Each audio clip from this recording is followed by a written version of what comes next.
"You're fired, Turner." Michael's hands froze mid-wrench. Behind him, his 7-year-old daughter, Emily, stood in the garage doorway, her backpack dragging on the oil-stained floor. She'd just gotten off the school bus. She'd just heard everything. And across town in a office tower, Michael couldn't even imagine the woman he'd helped 3 days ago was about to make a phone call that would flip his entire world upside down. But right now, all he could think was, how do I tell my little girl, we just lost everything, Daddy, that lady's going to freeze. We can't.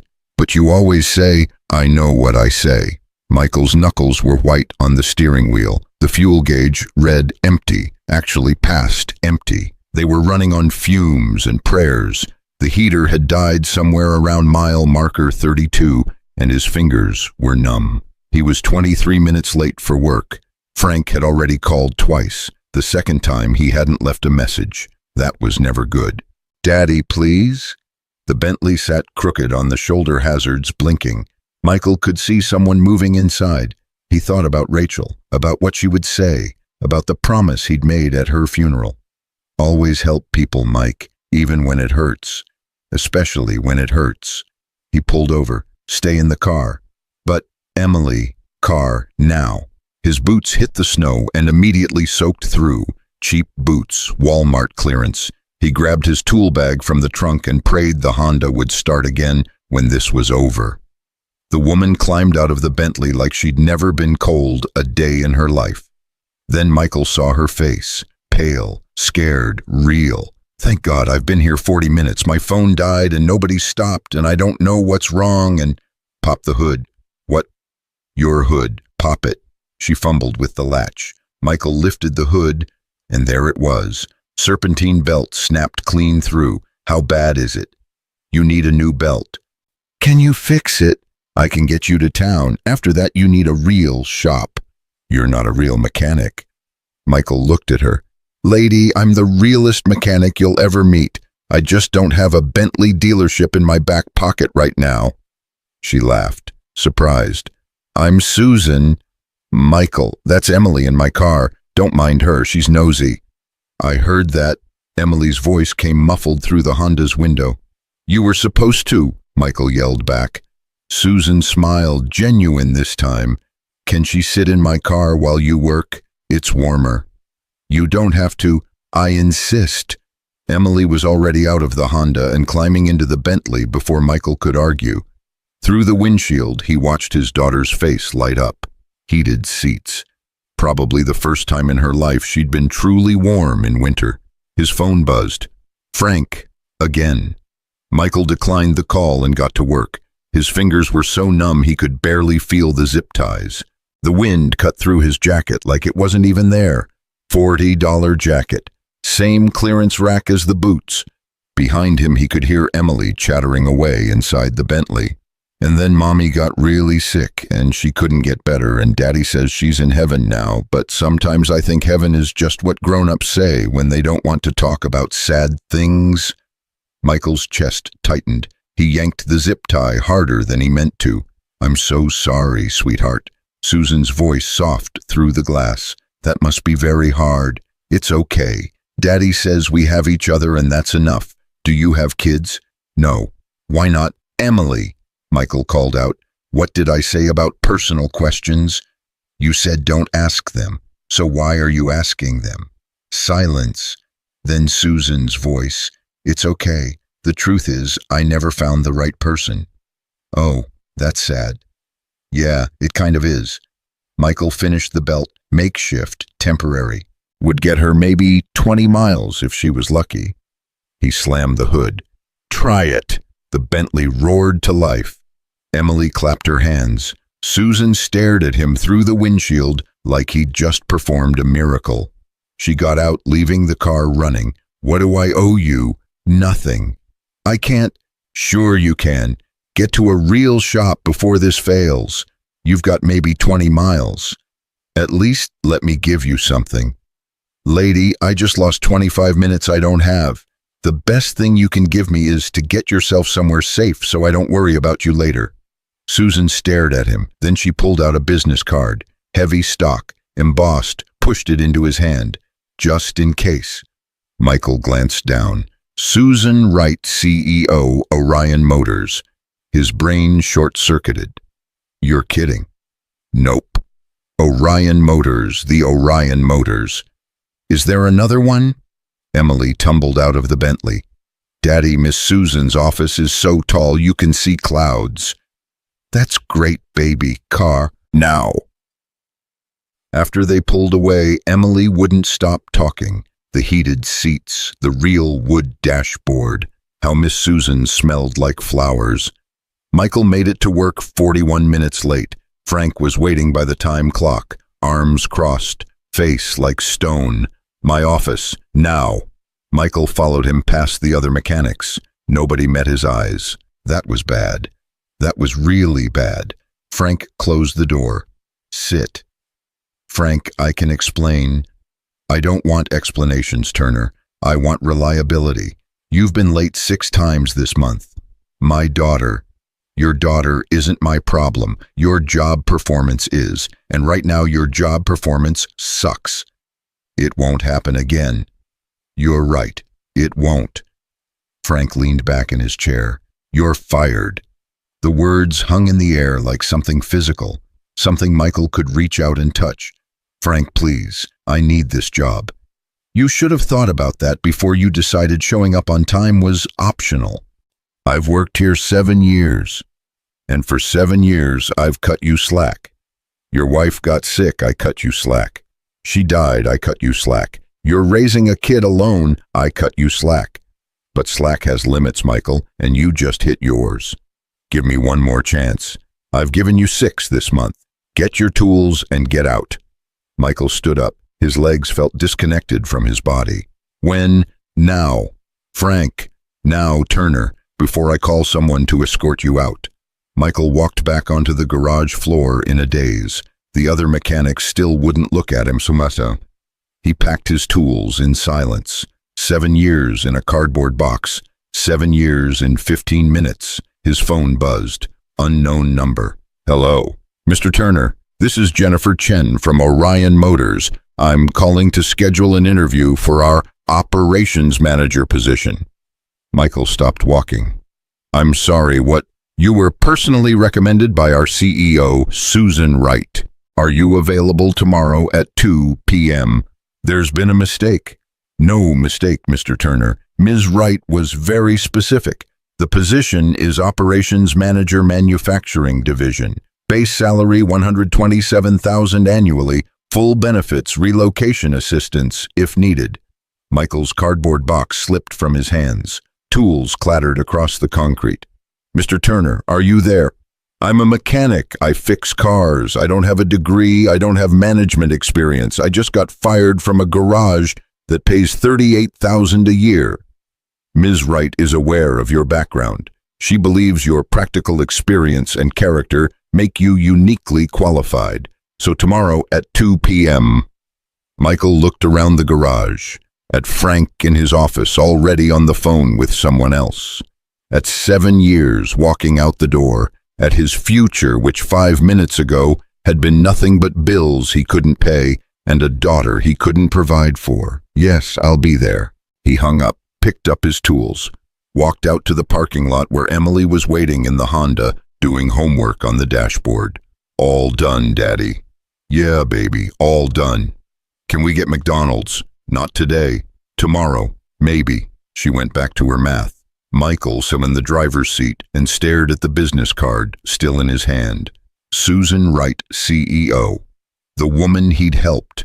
The woman whose daughter had said was lonely. The woman who'd just thrown him a lifeline or a noose. He wasn't sure which, yet. That night, Emily wanted spaghetti. They were out of sauce. Michael made butter and garlic salt and called it fancy. Emily bought it because she always bought it, because she was 7 and she trusted him. And she didn't know they were 3 weeks behind on rent. Daddy, what's wrong? Nothing, sweetheart. You keep looking at that card, just thinking. About what? About tomorrow. What's tomorrow? I have a job interview. Emily's face lit up. A new job with Miss Susan. Maybe it's complicated. How is it complicated? She's nice. You're nice. You'd work together and be nice people together. It's not that simple, Em. Why not? Because rich people don't just hand out six-figure jobs to mechanics they met on the side of the road. Because there has to be a catch. Because things like this don't happen to people like us. Eat your spaghetti.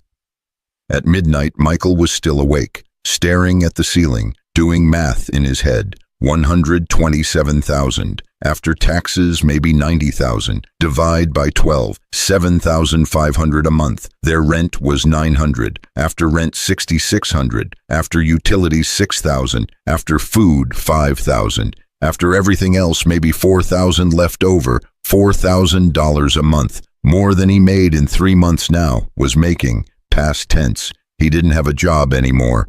His phone rang. 12:47 a.m. Unknown number. Hello, Mr. Turner. This is Margaret from County General Hospital. Your daughter Emily was brought in by ambulance. Michael was out of bed before she finished the sentence. No, not Emily. Not her. Please God, not her. He made it to the hospital in 11 minutes, ran 3 red lights, didn't care.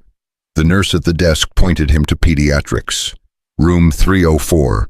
Emily was sitting up in bed, looking small and pale, but alive. Alive. The relief hit him so hard he nearly collapsed.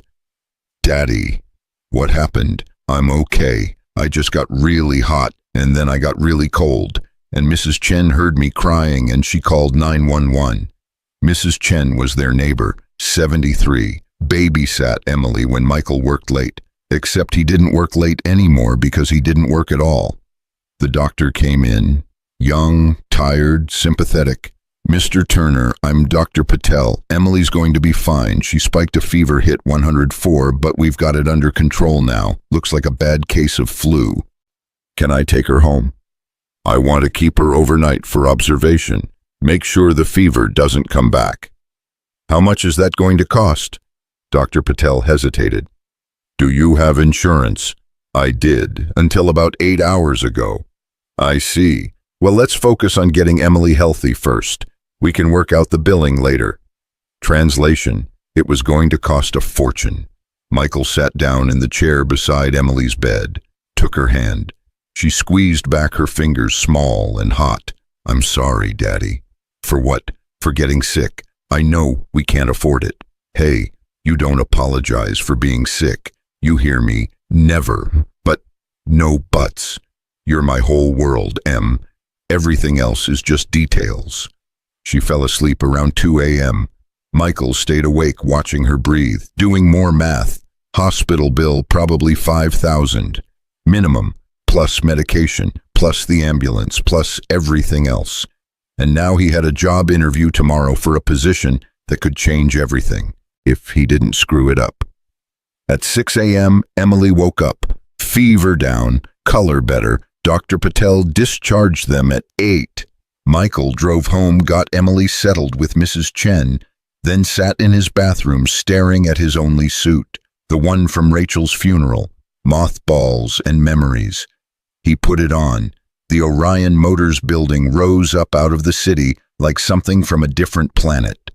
Michael parked his Honda between a Tesla and an Audi and felt like an imposter.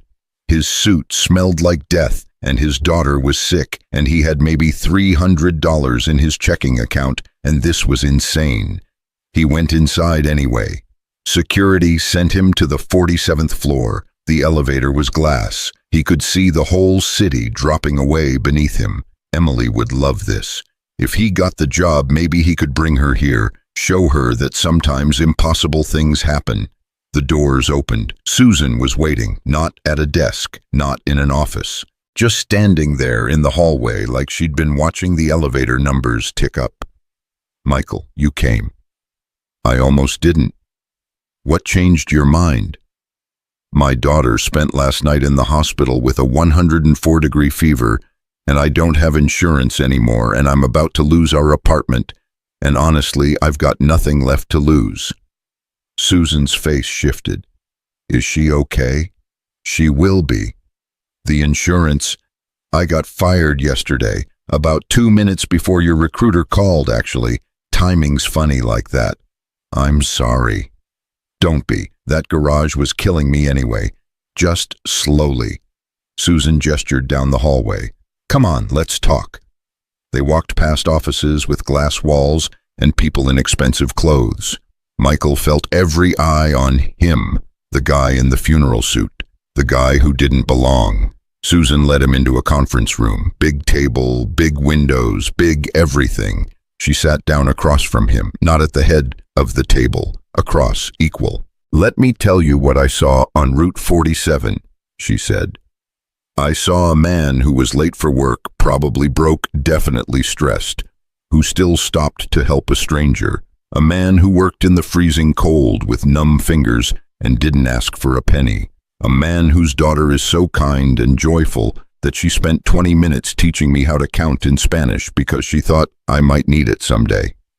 She's something else. She's amazing, and she's amazing because of you. No, she's amazing because of her mother. I'm just trying not to screw it up. You're not screwing it up. You should have seen the hospital bill coming. Susan smiled, sad. Money can't solve everything, Michael. I know that better than anyone. It can solve a lot, though.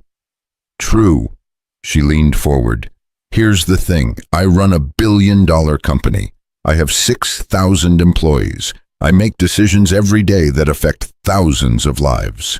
And you want to know what I learned in 20 years of doing this? What? Most problems aren't complicated. They're just dressed up to look complicated. Strip away the jargon and the PowerPoints and the consultant reports, and it all comes down to one question: what's actually broken and how do we fix it?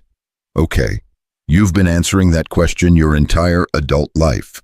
Every engine you've ever diagnosed, every repair you've ever made.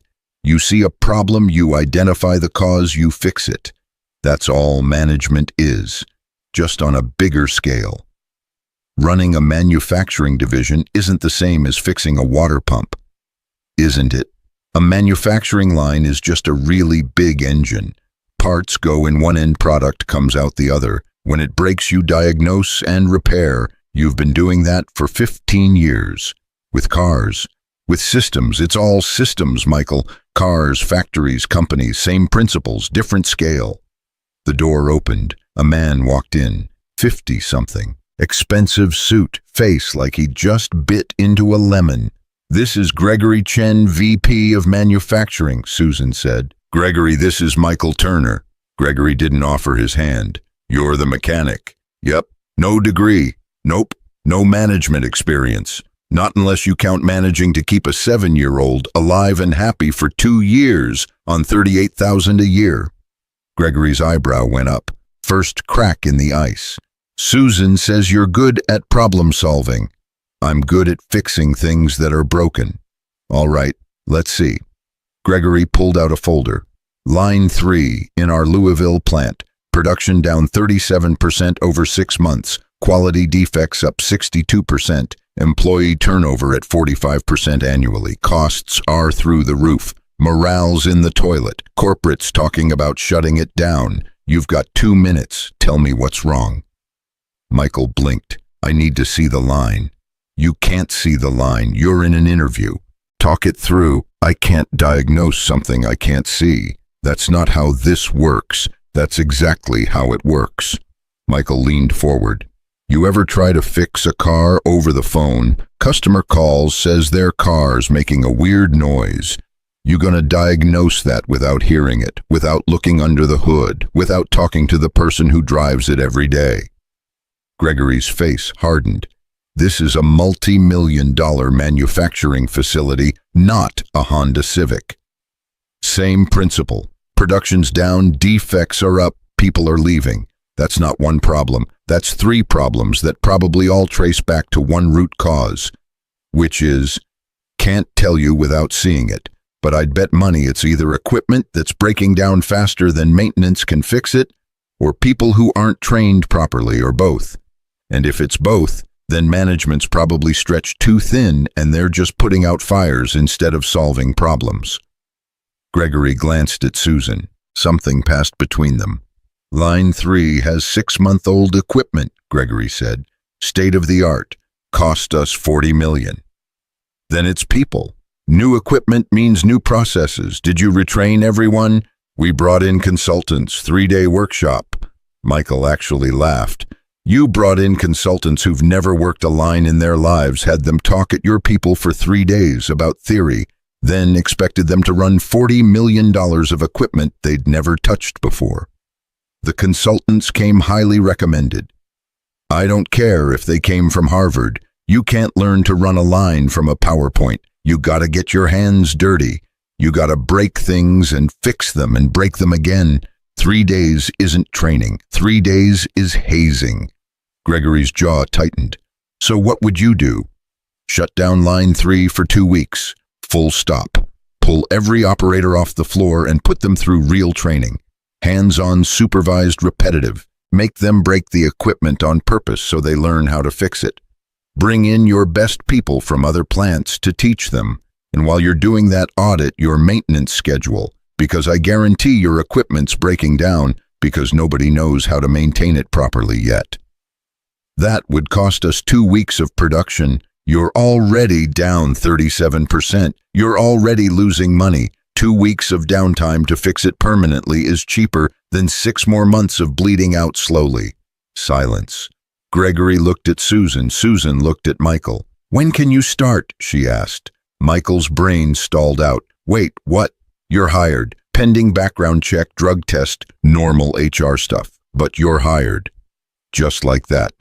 Just like that. Gregory stood up, offered his hand this time. Welcome to Orion Motors, Mr. Turner. Don't make me regret this. Michael shook it. I'll do my best not to. After Gregory left, Susan walked Michael to the elevator. Can I ask you something? Michael said. Anything. Why? Why what? Why me? Really? You could hire anyone, someone with credentials, someone who fits. Susan smiled. You want the truth? Yeah. I'm lonely, Michael. Profoundly, desperately lonely. I have everything and I have nothing. Every person in my life wants something from me. Every conversation is calculated. Every friendship has an agenda. But you on that roadside, you wanted nothing. You just saw someone who needed help and you helped. Do you know how rare that is? Not that rare. People help people all the time. No, they really don't. And I thought if I can bring even a fraction of that into this company, into my life, maybe things would feel different. The elevator dinged. Michael stepped inside. Your daughter was right, Susan said. I am sad and I am lonely, but meeting you gave me something I haven't had in years. What's that? Hope. The doors closed. Michael descended 47 floors in silence. When he got to the parking lot, he sat in his Honda and stared at nothing. Then he called Mrs. Chen. How's Emily? Sleeping. Fever's gone. She's asking for you. Tell her Daddy's coming home and tell her everything's going to be okay now. Did you get it? Yeah, Mrs. Chen, I got it. He hung up and started crying. Big, ugly, grateful sobs. 2 years of holding it together. 2 years of pretending he wasn't drowning. 2 years of being strong for Emily. And finally a break. His phone buzzed. Text message, Susan's number. HR will send formal offer tomorrow, but I wanted you to know, line 3's all yours. Fix it. I believe you can. Michael texted back, thank you for everything. 3 dots appeared. Disappeared. Appeared again. Thank you for stopping. Most people wouldn't have. Michael sat in his car for another 20 minutes. Then he drove to the hospital, walked straight to billing and asked how much he owed for Emily's emergency room visit. $4, $8.47, Mr. Turner. Can I make payments? Of course, we can set up a plan. No, I mean, I'll pay it now, but I don't get paid until next month. Can I come back in 3 weeks? The billing clerk looked at him funny. Sir, we can wait 3 weeks. Good, because in 3 weeks, I'm paying this off in full. He went home. Emily was awake eating crackers in front of the TV. When she saw him, she jumped up. Daddy, I feel better. He scooped her up, held her tight, breathed in her kid shampoo smell. Guess what, baby? What? Daddy got the job. The one with Miss Susan. Yeah, the one with Miss Susan. Does that mean we can get McDonald's? Michael laughed. Yeah, Em, we can get McDonald's. Tomorrow, tonight, right now, whatever you want. They got in the Honda, drove to McDonald's. It's Emily ordered a Happy Meal and ate every bite. Her fever finally broken, her smile finally back. Michael watched her and thought about second chances, about kindness, about a woman in a broken-down Bentley who'd seen something in him he didn't know was there. His phone buzzed again. Another text, but this one made his blood run cold.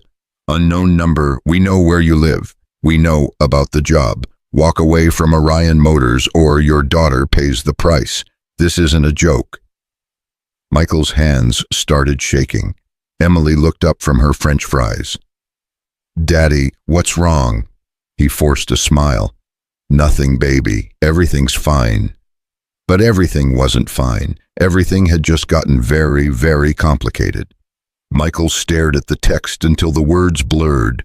Emily was still eating her fries, humming some song from school, completely unaware that someone had just threatened her life. His first instinct was to grab her and run, pack what they could carry, and disappear. But run where, with what money, and for how long?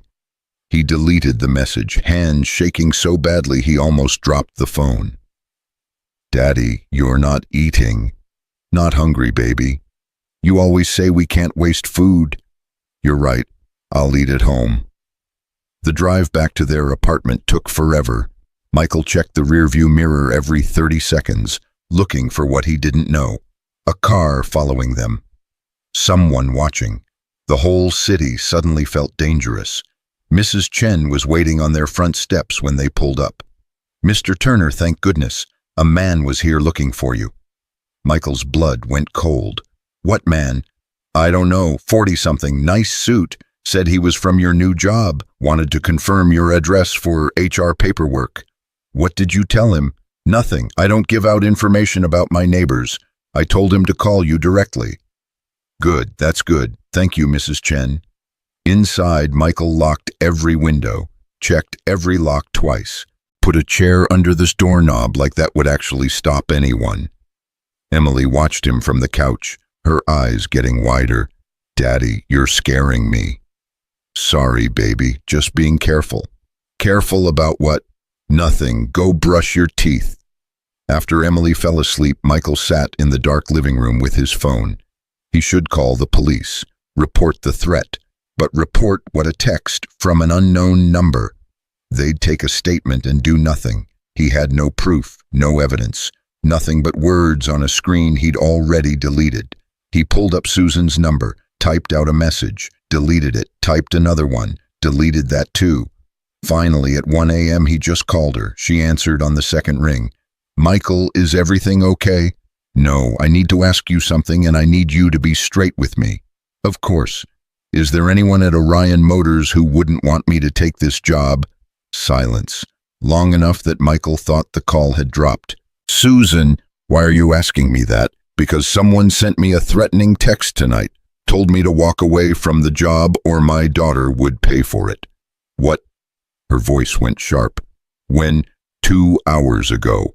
Unknown number. I deleted it like an idiot, but it said they know where I live, and they know about Emily. Michael, listen to me very carefully. Do not go to work tomorrow. Take Emily somewhere safe. A friend's house, a hotel, anywhere but your apartment. I can't afford a hotel. I'll pay for it. I'll send a car right now. Susan, stop. What's going on? Why would someone threaten me over a job? She was quiet again. When she spoke, her voice was different, careful. There are people at Orion who weren't happy about my decision to hire you. People who thought the position should go to someone internal, someone with connections. Who?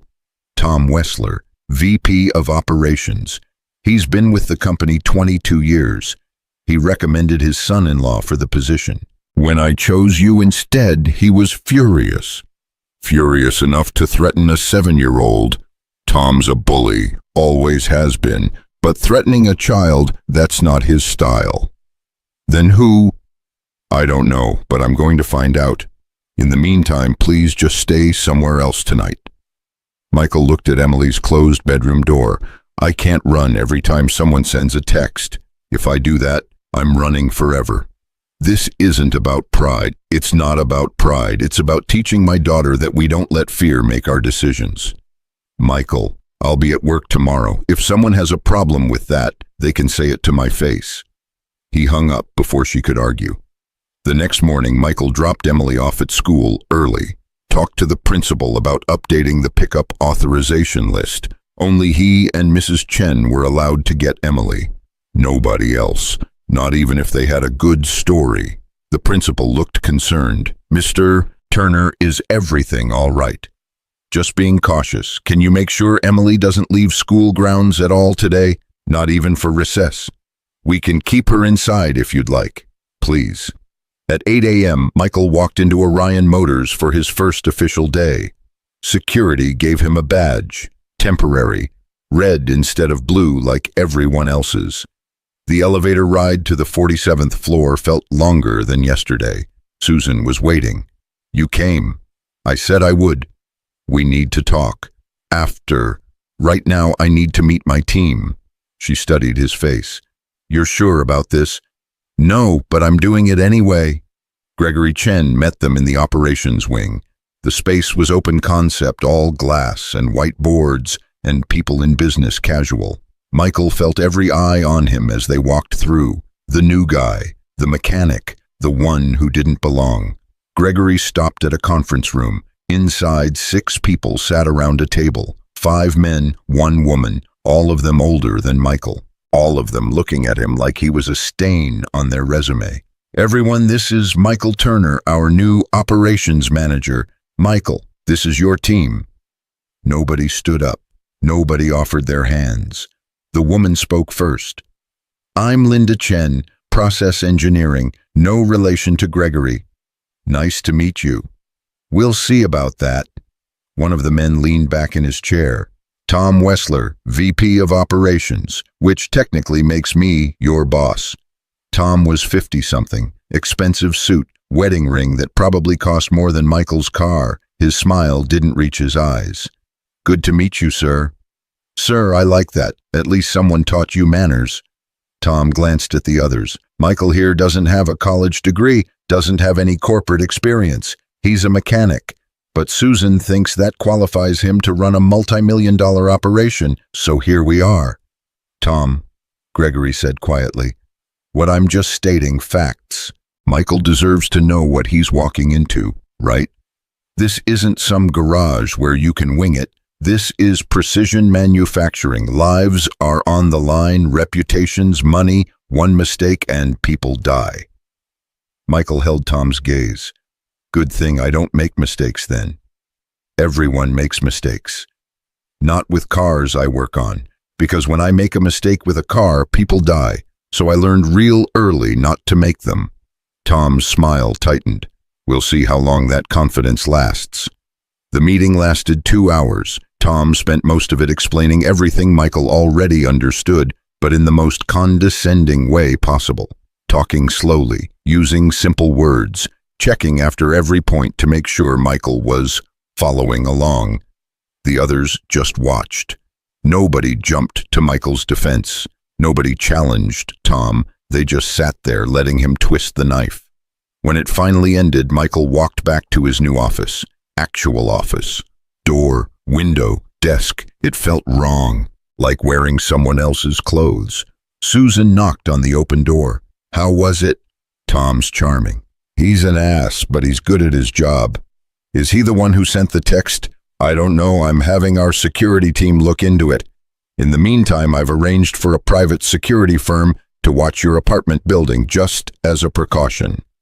"Susan, you can't." "Yes, I can, and I am. Your daughter's safety isn't negotiable." Michael sank into his desk chair. "This is insane. 24 hours ago, I was getting fired from a garage. Now I'm in an office with a window and someone's threatening my kid, and I have security watching my apartment. How is this my life?" Susan sat down across from him. "Do you want to quit?" "No." "Why not?"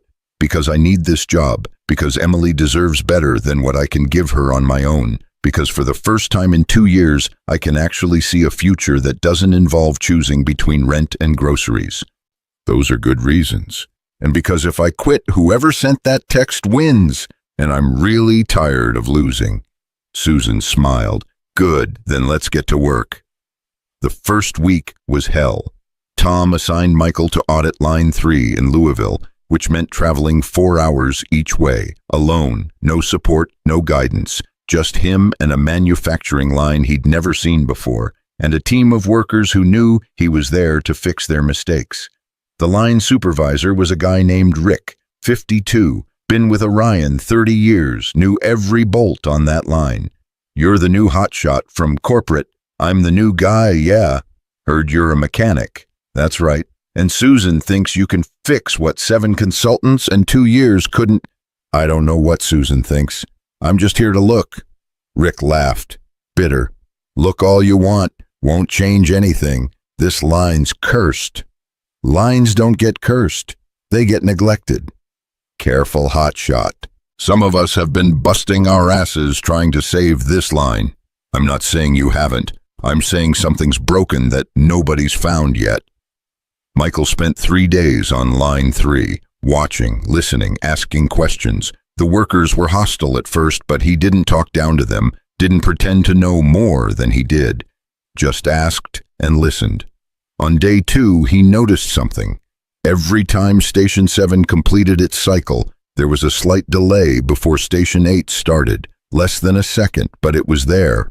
"Rick, how often do you calibrate the sensors between 7 and 8? "Every 6 months, per protocol."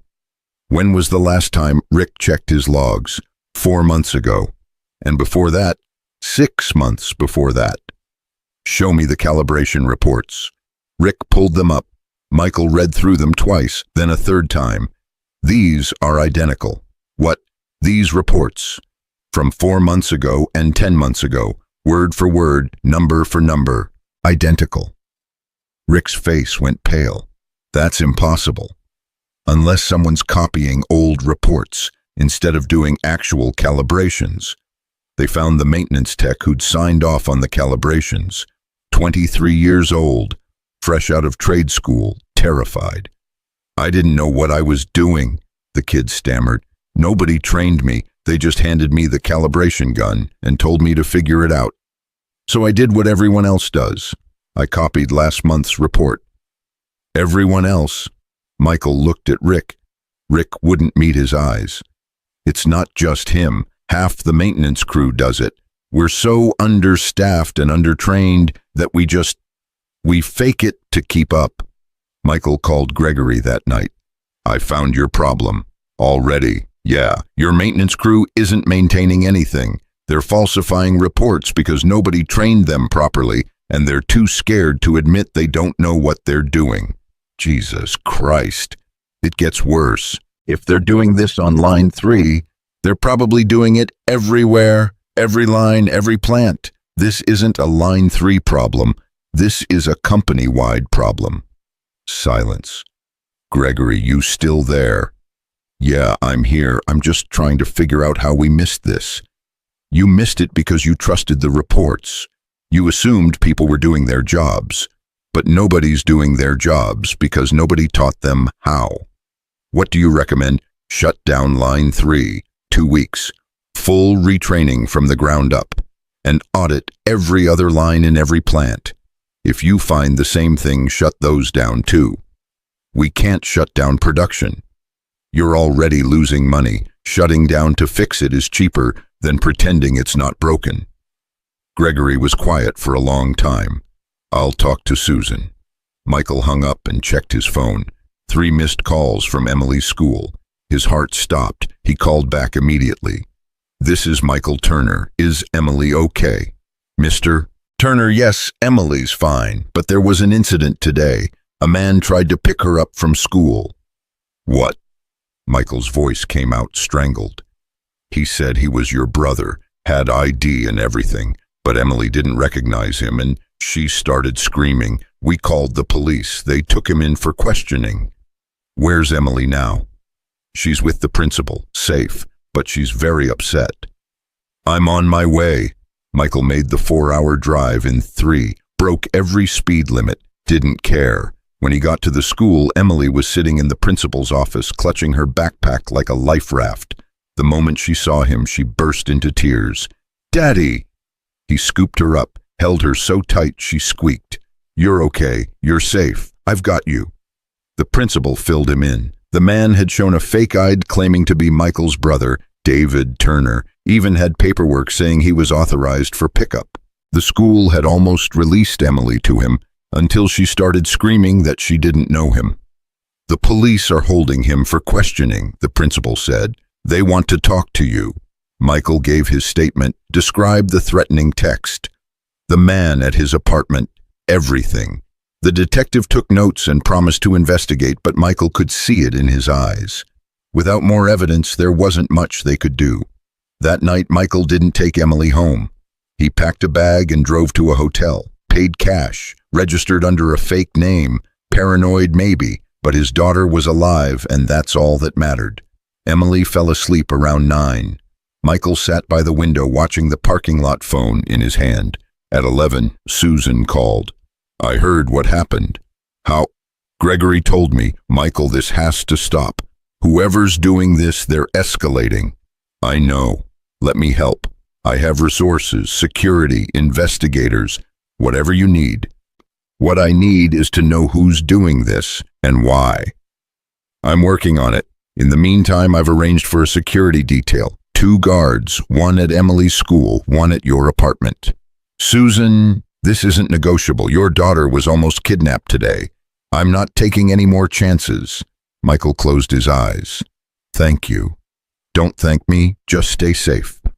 After she hung up, Michael got another text. Same unknown number. "You should have walked away. Last warning. Next time we won't fail." Michael's hand shook. He wanted to throw the phone across the room, wanted to scream, wanted to grab Emily and run and never look back. Instead, he texted back, "Come after my daughter again and I'll bury you." 3 dots appeared, then disappeared. No response. The next morning, Michael drove Emily to school with a security guard following in a black SUV. At the school entrance, another guard was waiting. Ex-military, professional. The kind of guy who could break someone in half without blinking. "Mr. Turner, I'm Marcus. I'll be here all day, every day. Nobody gets near your daughter without going through me." Emily looked up at Marcus wide-eyed. "Are you a superhero?" Marcus smiled. "Something like that." At Orion Motors, Susan was waiting in Michael's office. "We need to talk. About Tom Wessler and why he's been making inquiries about you." Michael sat down. "What kind of inquiries?" "Background checks, financial records, Emily's school enrollment. He's been digging into your entire life." "That's legal." "Technically, yes. He's VP of operations. He can request background checks on new hires, but this goes beyond standard protocol. He's looking for something." "For what?" "Leverage, dirt, anything he can use to discredit you." "Why does he care this much?" Susan leaned against the desk. "Because I chose you over his son-in-law, and Tom doesn't lose gracefully. He sees you as a threat." "I'm not a threat. I'm just trying to do my job."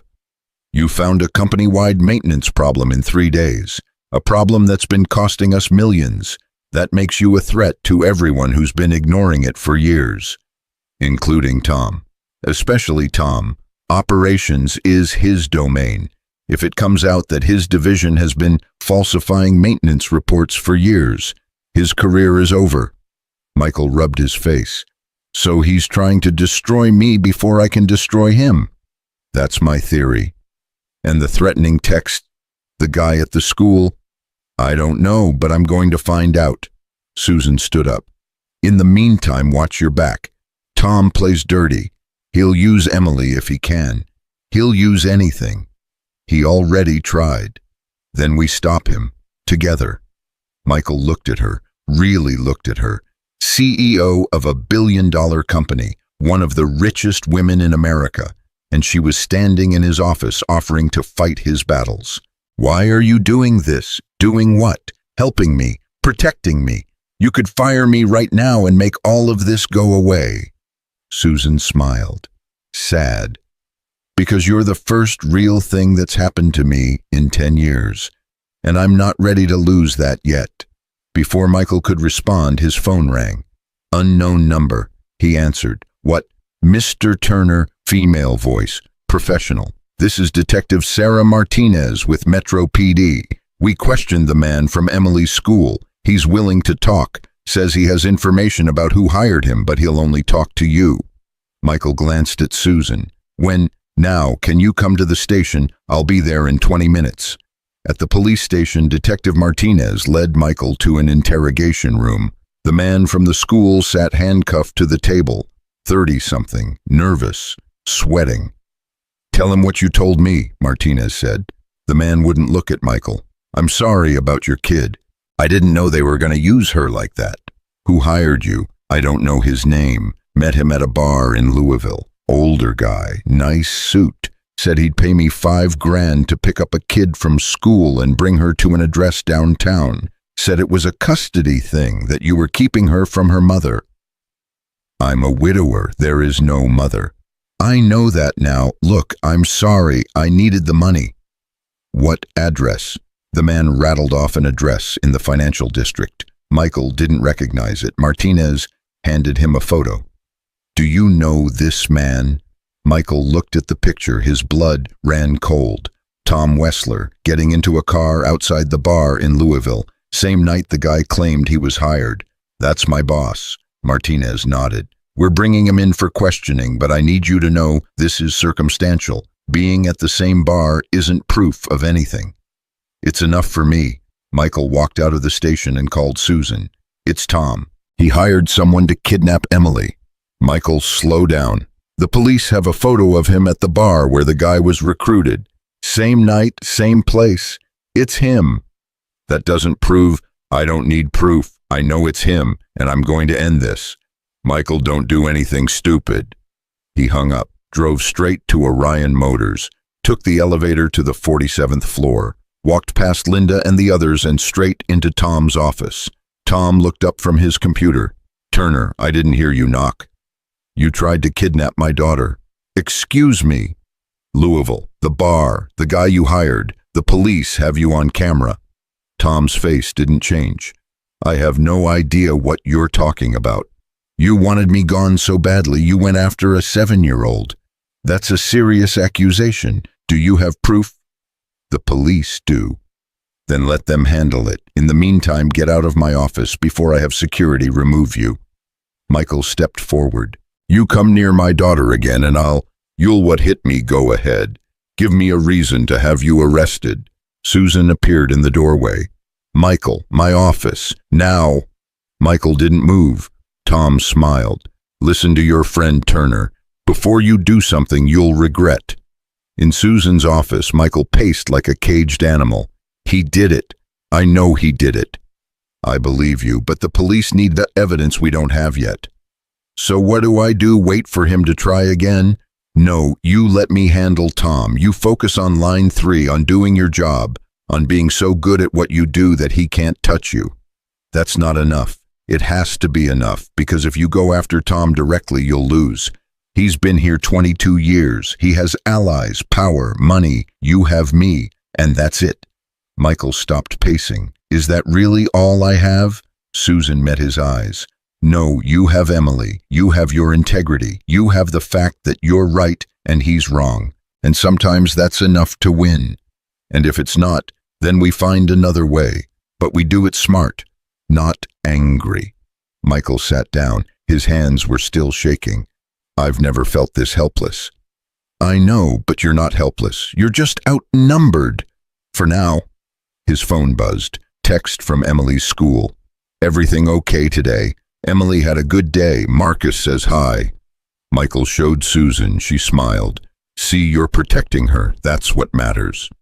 "For how long? How long until Tom finds another way, another angle? As long as it takes. And in the meantime, we build your case. We document everything. We make you indispensable. And when the time is right, we take him down." Michael looked at her. "You really believe that?" "I have to. Because the alternative is letting him win. And I'm not willing to do that." That night, Michael picked up Emily from school. Marcus walked them to the car. "Quiet day, Mr. Turner. No incidents." "Thank you." At home, Emily did her homework while Michael made dinner. Spaghetti again. This time with actual sauce because he'd gotten his first paycheck. $17,000 after taxes, more money than he'd ever seen at once. Emily twirled her fork. Daddy, why is that man following us everywhere? He's just making sure we're safe. Safe from what? From bad people.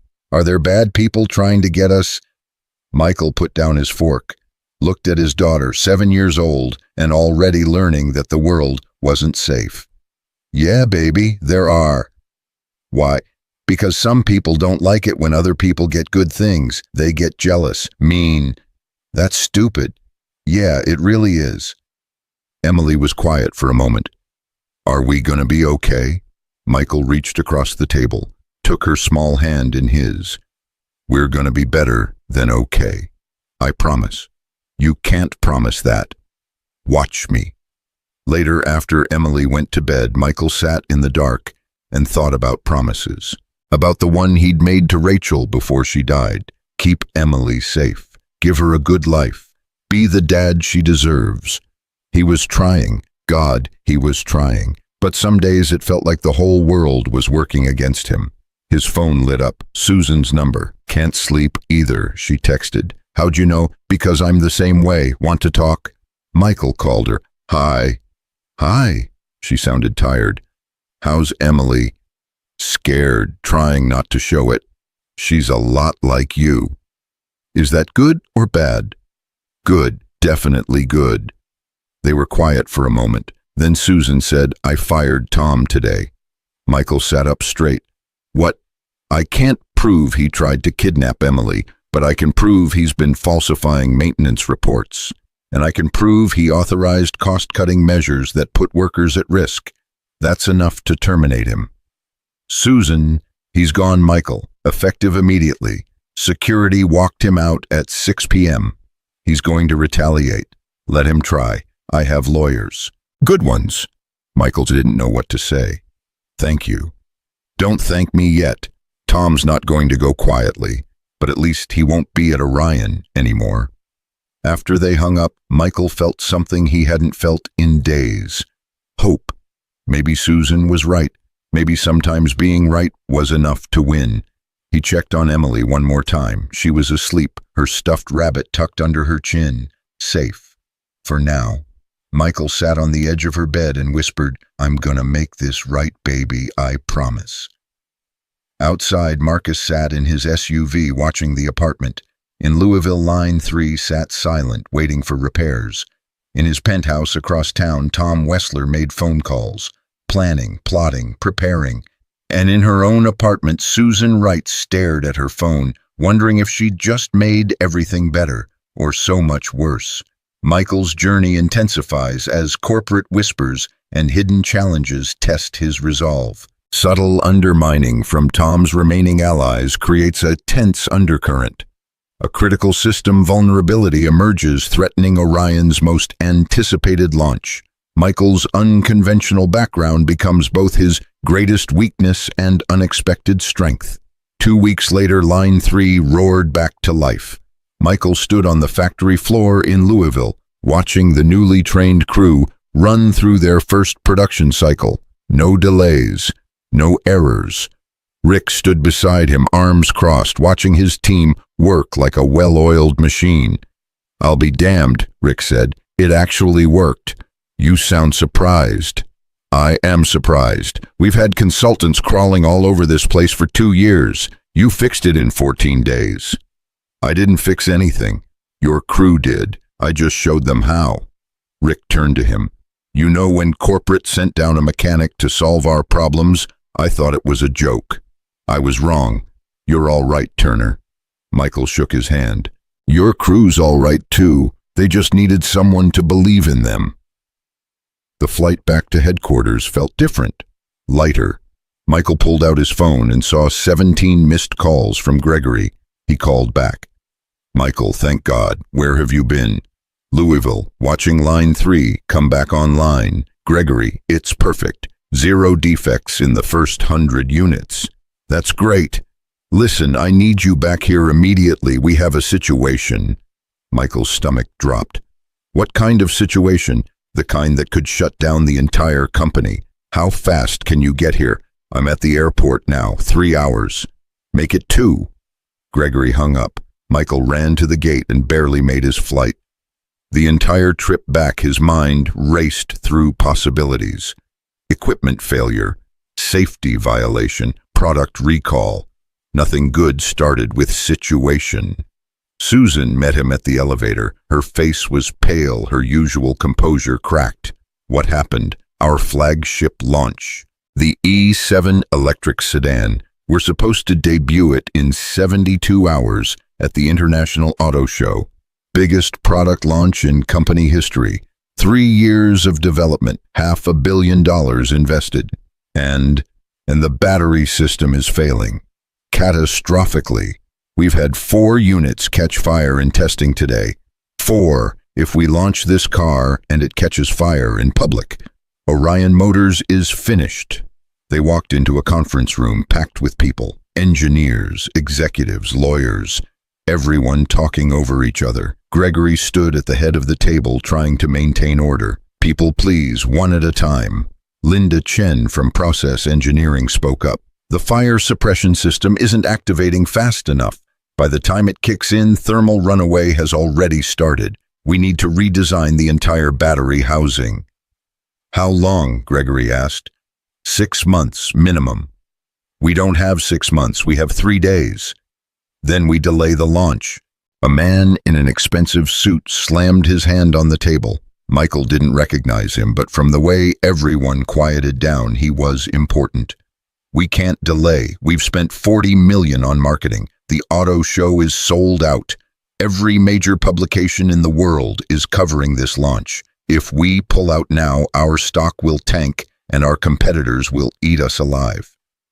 If we launch a car that catches fire, people will die, Linda shot back. I'd rather tank our stock than kill our customers. There has to be another option, Susan said quietly. Everyone turned to her. We've built this company on innovation, on solving impossible problems. Someone in this room has to have an idea. Silence. Michael cleared his throat. Can I see the battery housing design? Linda pulled up schematics on the screen. Michael studied them for a long moment. The battery cells were packed tight, maximizing space and range. The fire suppression system was chemical-based, activated by heat sensors. Standard design, industry best practices. What's the failure point? He asked.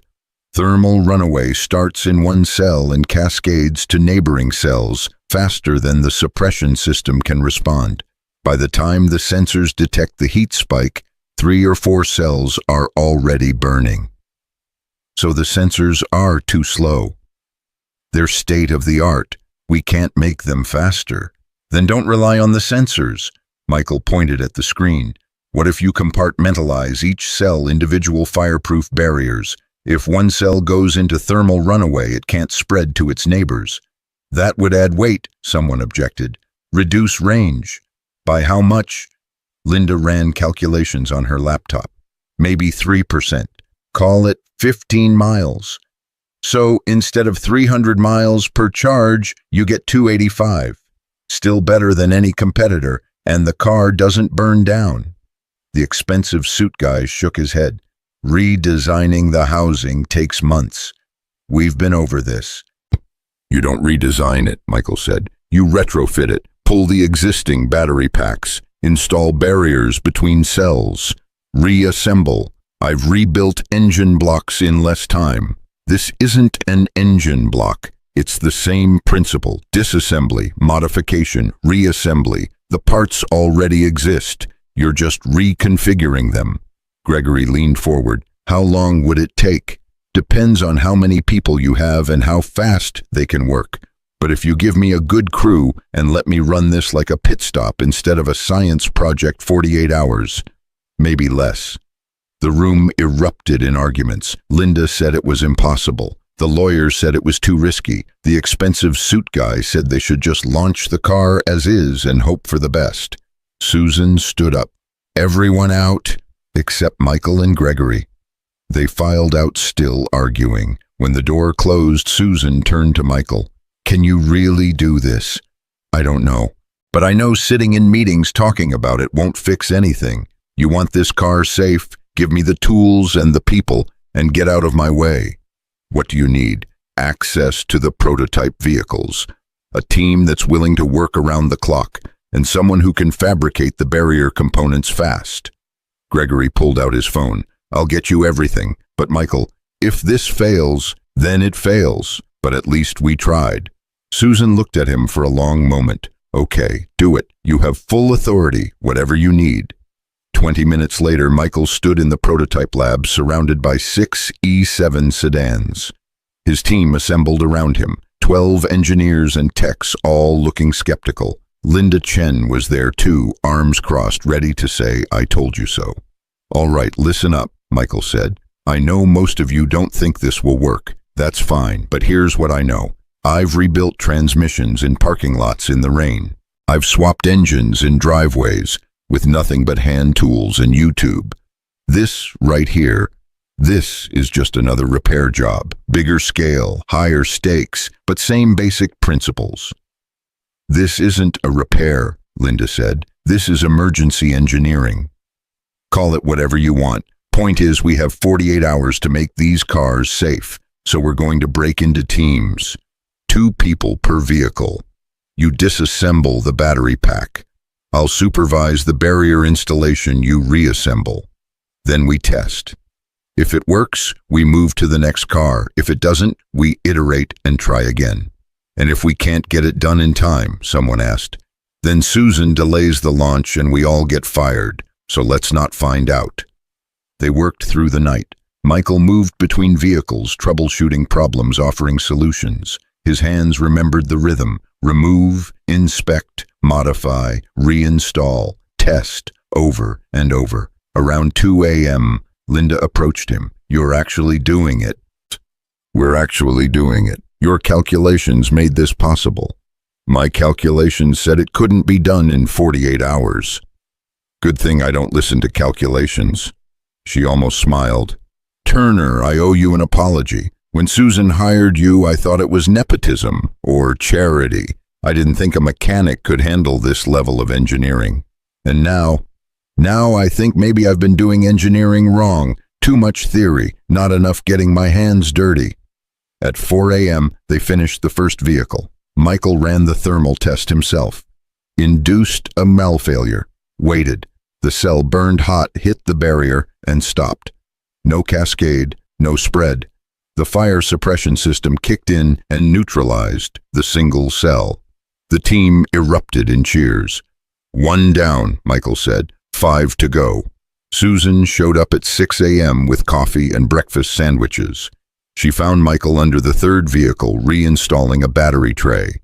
You haven't slept. I'll sleep when this is done. Michael, you need to rest. I need to finish this. He slid out from under the car. His shirt was covered in grease. His eyes were bloodshot. How's Emily? Marcus says she's fine. Went to school, had a good day. Good, that's good. Susan handed him a coffee. You're going to pull this off, aren't you? Ask me in 36 hours.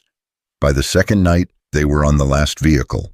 Michael's hands were shaking from exhaustion. He'd been awake for 43 hours straight, but the finish line was in sight. Gregory walked in at 11 p.m. Michael, go home. Get some sleep. Your team can finish this.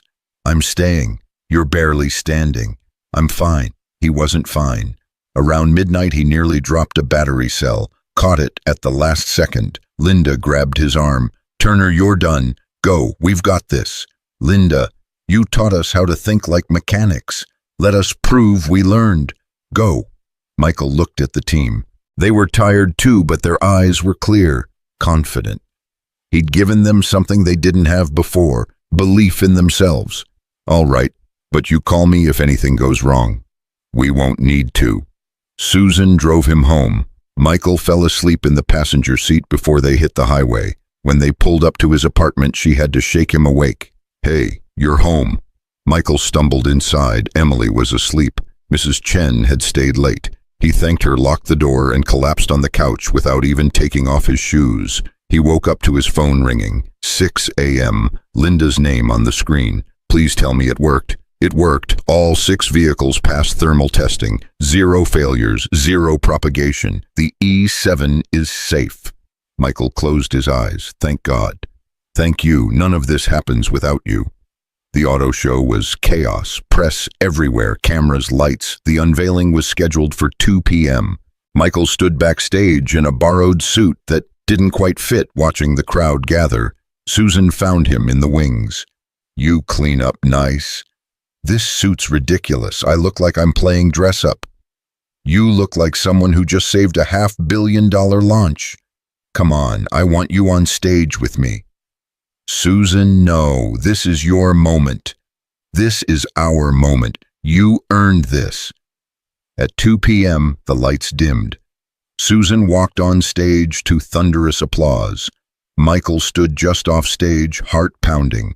She gave her speech, talked about innovation, safety, the future of electric vehicles. Then she paused. But none of this would be possible without the incredible team at Orion Motors, people who work tirelessly to solve impossible problems. People like Michael Turner, our operations manager, who spent the last 48 hours ensuring this vehicle meets the highest safety standards in the industry. Michael, come out here. Michael froze. Susan gestured to him. The crowd was waiting. He walked on stage. The lights were blinding. Susan shook his hand. Tell them what you did. Michael looked out at hundreds of faces. Journalists, industry experts, competitors. He took the microphone. Hi, I'm Michael. I'm a mechanic.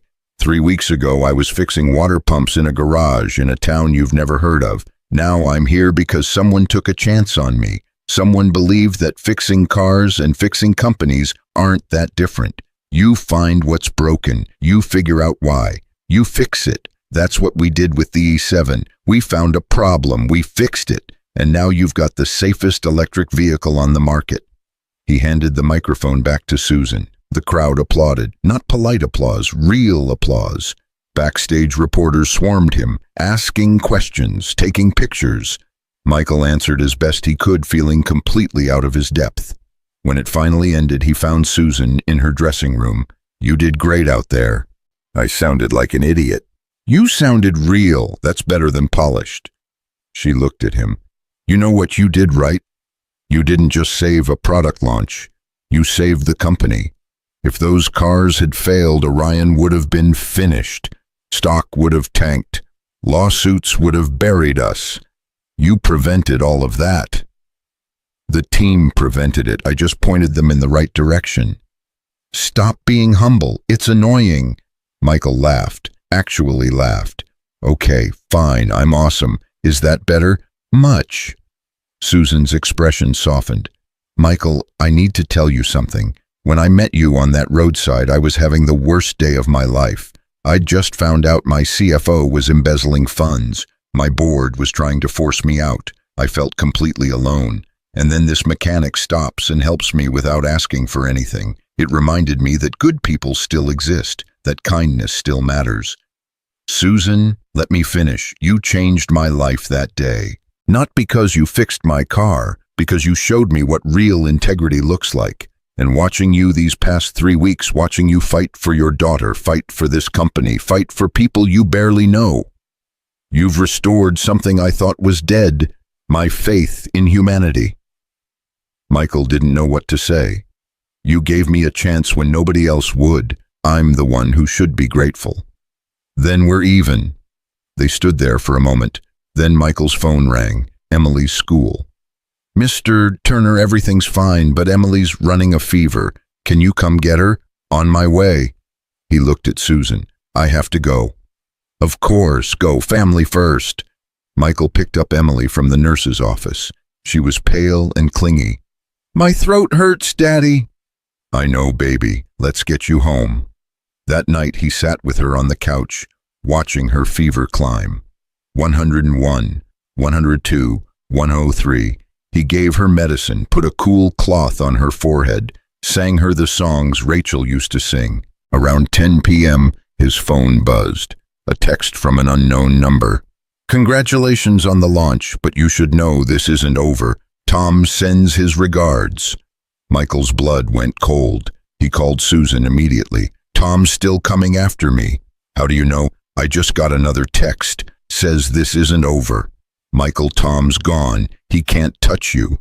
He has allies. People who worked for him. People who think I stole his job. Susan was quiet. I'll look into it. In the meantime, stay vigilant. Emily coughed beside him. Her fever hit 103.5. Michael made a decision. He packed a bag, grabbed Emily, and drove to a different hotel. Paid cash again. Different name. In the room, Emily curled up in bed, shivering. Daddy, why do we keep leaving home? Just being careful, sweetheart. I don't like being careful. I like being home. I know. Soon. I promise. She fell asleep. Michael sat by the window watching the parking lot again. His phone buzzed. This time, it was Gregory. Michael, we have a problem. Someone leaked the battery housing modifications to the press. They're calling it a cover-up, saying we knew the E7 was dangerous and hid it. That's not what happened. I know that. You know that. But the story's out there now. Stocks dropping. Legals panicking. Susan's in an emergency board meeting. Who leaked it? We don't know, but whoever it was had access to engineering files, internal documents. It had to be someone at Orion. Michael closed his eyes. Tom, had to be. One last shot at bringing the company down. What do we do? Susan wants you at headquarters tomorrow morning. We're holding a press conference. She wants you to explain what really happened. Set the record straight. Gregory, I'm not good at press conferences. You were good at the auto show. Just do that again. Tell the truth. People will believe you. After Gregory hung up, Michael checked on Emily, still feverish, still asleep. He couldn't leave her, but he couldn't let Susan face this alone, either. He called Mrs. Chen. I need a favor, a big one. At 8 a.m., Mrs. Chen arrived at the hotel. Emily was still asleep. Michael explained the situation. You go, Mrs. Chen said. I'll stay with her. You take care of business. If anything happens, Marcus is downstairs. We'll be fine. Go. Michael made it to Orion Motors by 9. The lobby was packed with reporters. Security had to escort him through the crowd. Questions flew at him from every direction. Is it true the E7 catches fire? Did Orion cover up safety defects? Are you resigning? He didn't answer, just kept walking. Upstairs, Susan was in her office with Gregory and a team of lawyers. She looked exhausted. Michael, thank God. What's the plan? Transparency. We go out there, explain exactly what happened. The battery issue, the fix, why it's safe now. No spin, just truth. And if they don't believe us, then we show them. We have one of the E7s in the basement garage. We run a live thermal test. Prove it's safe. At 10 a.m., they walked into the press conference. Cameras everywhere. Michael's hands were sweating. Susan stepped up to the podium first. Thank you all for coming. I know there are questions about the E7's safety. I'm here to address those questions directly. 3 days before our launch, we identified a potential issue with battery thermal management. Rather than ignore it or downplay it, we stopped everything and fixed it. Michael Turner, our operations manager, led that effort. Michael, can you explain what we found and how we addressed it? Michael stepped up to the microphone. His voice shook at first, but then steadied. We found that under certain failure conditions, a single battery cell could trigger thermal runaway in neighboring cells. Industry standard fire suppression wasn't fast enough to prevent cascade failure, so we added individual barriers between cells. Compartmentalized the system. Now if one cell fails, it's contained. Can't spread. We tested this extensively, ran every scenario. The E7 is safe. Safer than anything else on the market. A reporter stood up. But you only discovered this 3 days before launch. How can consumers trust that you didn't miss something else? Because we didn't stop looking. We're still testing, still monitoring. Safety isn't a checkbox, it's a commitment. And Orion's committed to building cars that protect the people inside them. Another reporter. Some are saying this was a cover-up, that Orion knew about the defect for months. Susan leaned into the microphone. That's categorically false. We discovered the issue during final testing and addressed it immediately. Anyone saying otherwise is either misinformed or deliberately spreading misinformation. Can you prove the car is safe? Michael looked at Susan. She nodded. Yeah, we can prove it. Follow me. They led the entire press corps down to the garage. One of the E7s sat under bright lights. Michael opened the battery compartment. This is a production unit, same specs as every E7 we're selling. Linda, can you set up the thermal test? Linda Chen connected sensors to a single battery cell. We're going to induce thermal runaway in this cell. Watch what happens. She activated the test. The cell heated rapidly, started smoking. Then the barrier kicked in, containing the reaction. The fire suppression system activated. 30 seconds later, it was over. One cell destroyed, all others intact. The reporters were silent. That's what happens in a worst-case scenario, Michael said. One cell fails, the car contains it. The driver stays safe. That's engineering, that's safety, that's Orion Motors. The press conference ended at noon. Michael checked his phone. 7 missed calls from Mrs. Chen. He called back immediately. What's wrong? Emily's fever won't break. It's 104.5. I'm taking her to the hospital. I'm on my way. He ran, didn't wait for the elevator, took the stairs. 47 flights, burst out into the lobby, and sprinted to his car. Susan caught up with him in the parking lot. Michael, wait. What happened? Emily, hospital. I have to go. I'm coming with you. You don't have to. I'm coming. They made it to the hospital in 15 minutes. Mrs. Chen was in the waiting room. They took her back. Dr. Patel's with her now. Michael paced. Susan sat beside Mrs. Chen. After 20 minutes that felt like 20 hours, Dr. Patel emerged. Mr. Turner, Emily's stable. It's pneumonia. We're admitting her for IV antibiotics and observation. Pneumonia. Her immune system's been under stress. Sometimes that happens when kids are dealing with anxiety or trauma. Has anything changed recently in her life? Michael almost laughed. You could say that. Well, she's going to be fine, but she needs rest. And she needs stability. Kids her age need routine, predictability. Can I see her? Of course. Emily looked so small in the hospital bed, IV in her arm, oxygen monitor on her finger, but when she saw Michael, she smiled. Hi, Daddy. Hi, baby. How do you feel? Tired, but Miss Susan's here. Susan had followed him in. She stood at the foot of the bed, looking uncertain. Hi, Emily. Hi. Did you see Daddy on TV? Mrs. Chen showed me on her phone. He looked really official. Susan smiled. He was very official, very impressive. He's always impressive. He's my dad. Michael sat on the edge of the bed. You scared me, Em. I'm sorry. I didn't mean to get sick. I know. It's not your fault. Emily looked at him seriously. Daddy, I don't like the hotels. I want to go home. Soon, sweetheart. When? Michael glanced at Susan. When it's safe. When will it be safe? I don't know. That's what you always say, but I'm tired of not knowing. I want to know when things will be normal again. Michael's throat tightened. Me too, baby. Me too. Susan stepped forward. Emily, can I tell you something? Okay. Your dad is the bravest person I know. He's fighting really hard to keep you safe and to make the world better. And sometimes when you're fighting that hard, things get messy for a while. But it won't be messy forever, I promise. Do you promise, or just regular promise? Promise. Emily considered this. Okay, I believe you. After Emily fell asleep, Michael and Susan sat in the waiting room. She's right, Michael said. She deserves normal, and I can't give that to her while Tom's out there plotting revenge. Tom's powerless now.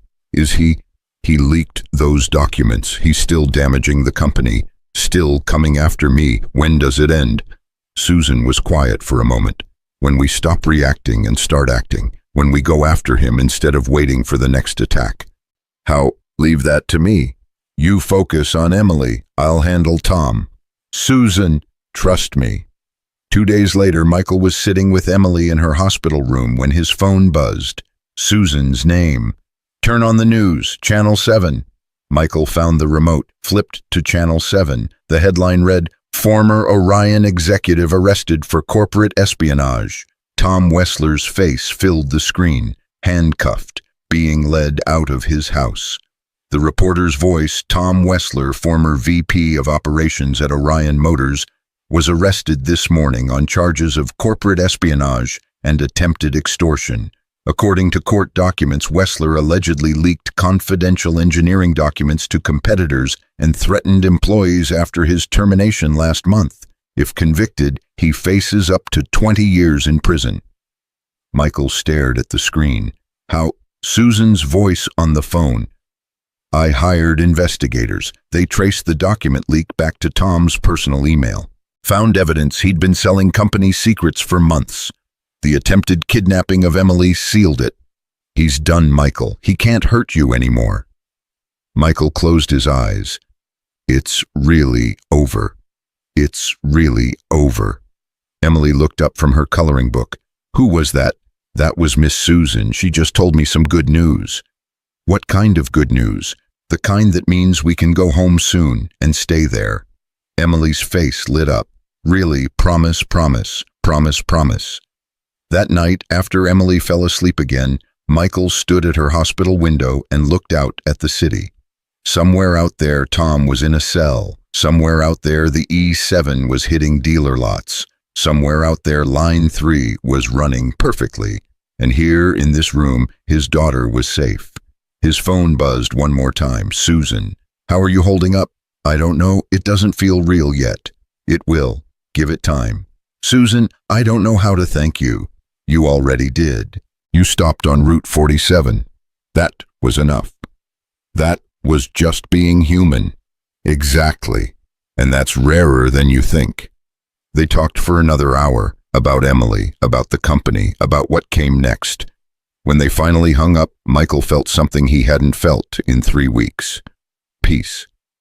The next morning, Dr. Patel discharged Emily. Michael signed the paperwork, gathered her things, and carried her to the car. We're going home, she asked. We're going home. Marcus was waiting at their apartment. All clear, Mr. Turner. I'll keep watch for another week, just to be safe, but it looks like your troubles are over. Thank you, Marcus, for everything. Inside, their apartment looked exactly the same, but everything felt different, lighter, like a weight had been lifted.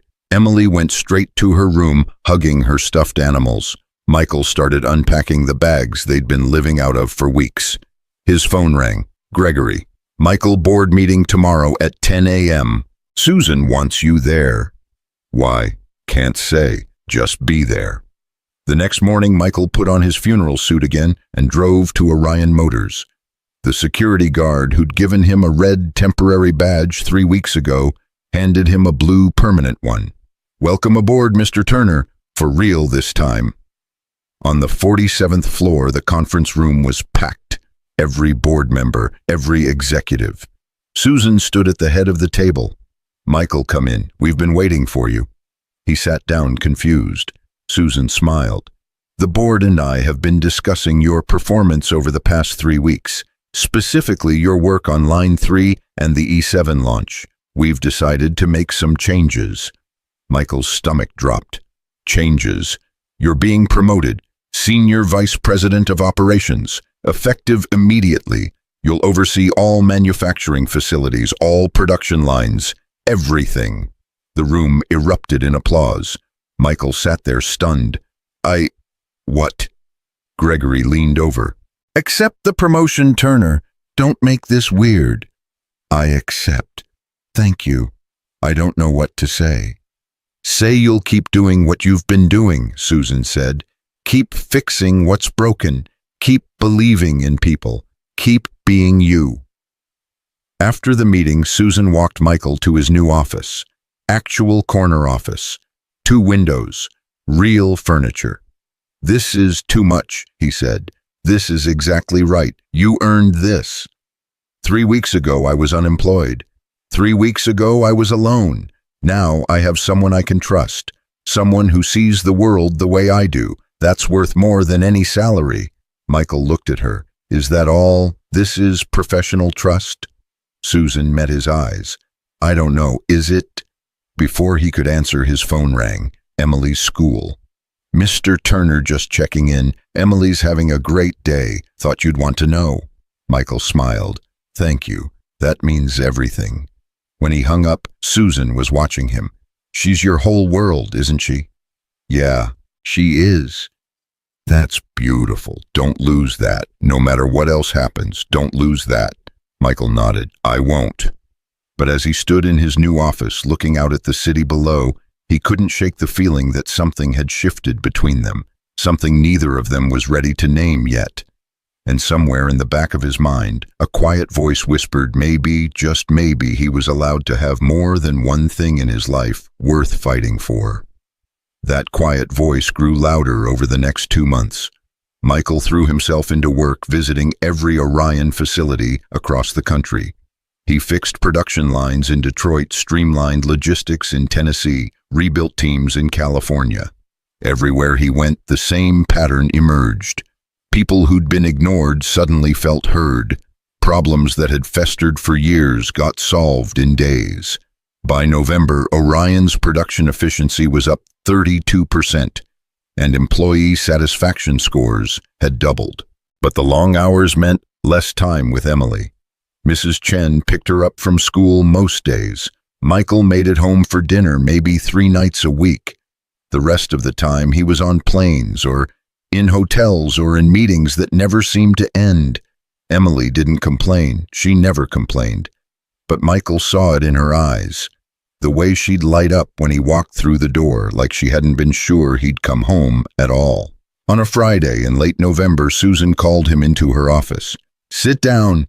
If this is about the Phoenix plant, I already have a plan. It's not about Phoenix, it's about you. Michael sat. What about me? You're burning out. I can see it. Gregory can see it. Everyone can see it except you. I'm fine. You're not fine. You're running on fumes. When's the last time you took a day off? I don't need days off. I need to finish what I started. Susan leaned forward. Michael, you've done more in 2 months than most people do in 2 years. The company's thriving. Your reputation is solid. You've proven yourself 10 times over. It's okay to slow down. I can't slow down, not yet. Why not? Because the moment I slow down, I start thinking. And when I start thinking, I remember that 2 months ago, someone tried to kidnap my daughter, that I almost lost everything, that I'm one mistake away from losing it all again. Tom's in prison. The threats are over. You're safe. Am I? Because I still check under my car every morning for bombs. I still look over my shoulder in parking lots. I still wake up at 3 a.m. convinced someone's breaking into our apartment. That doesn't feel safe, Susan. That feels like borrowed time. Susan was quiet for a long moment. You need a break, real rest, not just a day off, a reset. I can't. Yes, you can. It's Saturday tomorrow. No work, no calls, no emails, just you and Emily. Do something fun, something normal. Remember what that feels like. And if something comes up, then Gregory handles it. That's what he gets paid for. Michael started to argue, then stopped. When was the last time he'd spent a full day with Emily? Really spent it, not just half distracted between phone calls. Okay, 1 day. Good, and Michael. Susan's expression softened. For what it's worth, I'm glad you're safe. I'm glad Emily's safe. I'm glad you're here. Thanks. Me too. Saturday morning, Emily woke him up at 7 a.m. by jumping on his bed. Daddy, you're home, and it's not even a work day. Yeah, baby, I'm home all day. What do you want to do? Anything, anything. Emily's eyes went wide. Can we go to the park, the big one with the ducks, and have a picnic, please, please, please? Yeah, we can do that. They spent the morning making sandwiches. Emily insisted on cutting them into triangles because triangles taste better than squares. Everybody knows that. They packed juice boxes and chips and the cookies Mrs. Chen had made yesterday. At the park, Emily ran straight for the playground. Michael sat on a bench watching her climb and swing and slide. For the first time in weeks, his phone stayed in his pocket. Nobody called, nobody texted. The world kept turning without him. Mr. Turner. He looked up. Susan stood there in jeans and a sweater, looking nothing like the CEO he saw every day in boardrooms. "Susan, what are you doing here?" "I was driving past and saw your car. Thought I'd say hello. Is that weird?" "That's weird, isn't it?" "No, it's fine. Good, actually." He gestured to the bench. "Want to sit?" She sat. They watched Emily in silence for a moment. "She's gotten so big," Susan said. "Kids do that. Grow when you're not looking. You're doing a good job with her." "I'm trying. Some days I feel like I'm failing spectacularly." "You're not. Look at her. She's happy, confident, kind. That doesn't happen by accident." Emily spotted Susan and came running over. "Miss Susan, are you here for our picnic?" "Oh, I don't want to intrude. You have to stay." Emily grabbed her hand. "We have way too much food anyway, right, Daddy?" Michael smiled. "Right. Way too much." They spread out the blanket under a tree. Emily sat between them, chattering about school and her friends and the science project she was doing on volcanoes. Susan listened like Emily was the most interesting person in the world. And then Tommy said volcanoes are boring, but I said they're not boring. They're literally exploding mountains. How is that boring? Tommy sounds like he doesn't appreciate natural wonders. Susan said seriously, "That's what I said." "Well, not exactly that. I said he was dumb and then I got in trouble, but I was right." "Sometimes being right gets you in trouble," Michael said. "Doesn't make you wrong." After they ate, Emily ran off to feed the ducks. Michael and Susan sat on the blanket watching her. "Can I ask you something?" Susan said. "Sure. Are you happy? I mean really happy, not just okay, I'm surviving happy." Michael considered this. "I'm grateful. Is that the same thing?" "I don't know, is it? When Rachel was sick, I used to think about what life would be like after. I couldn't imagine it, couldn't picture getting through a single day without her, and then she was gone and I had to do it anyway. Had to wake up and make breakfast and take Emily to school and pretend the world hadn't ended. For months I just went through the motions. Surviving. Then I met you, got this job, everything changed. So yeah, I'm grateful, but happy." He shook his head. "I don't know if I remember how to be happy."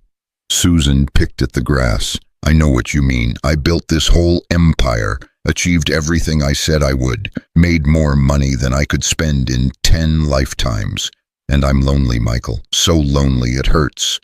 I go home every night to an empty penthouse. I eat dinner alone. I watch TV alone. I fall asleep alone. And I think, what's the point? What am I doing all this for if there's no one to share it with? You could have anyone you want." "Could I?" "Because every man I've dated in the past 10 years wanted the CEO, not Susan. They wanted the money, the status, the connections. Nobody wanted me, just me sitting in a park eating triangle sandwiches." Michael looked at her. "I like you sitting in a park eating triangle sandwiches." Yeah, you're real here, not performing, not being perfect, just being."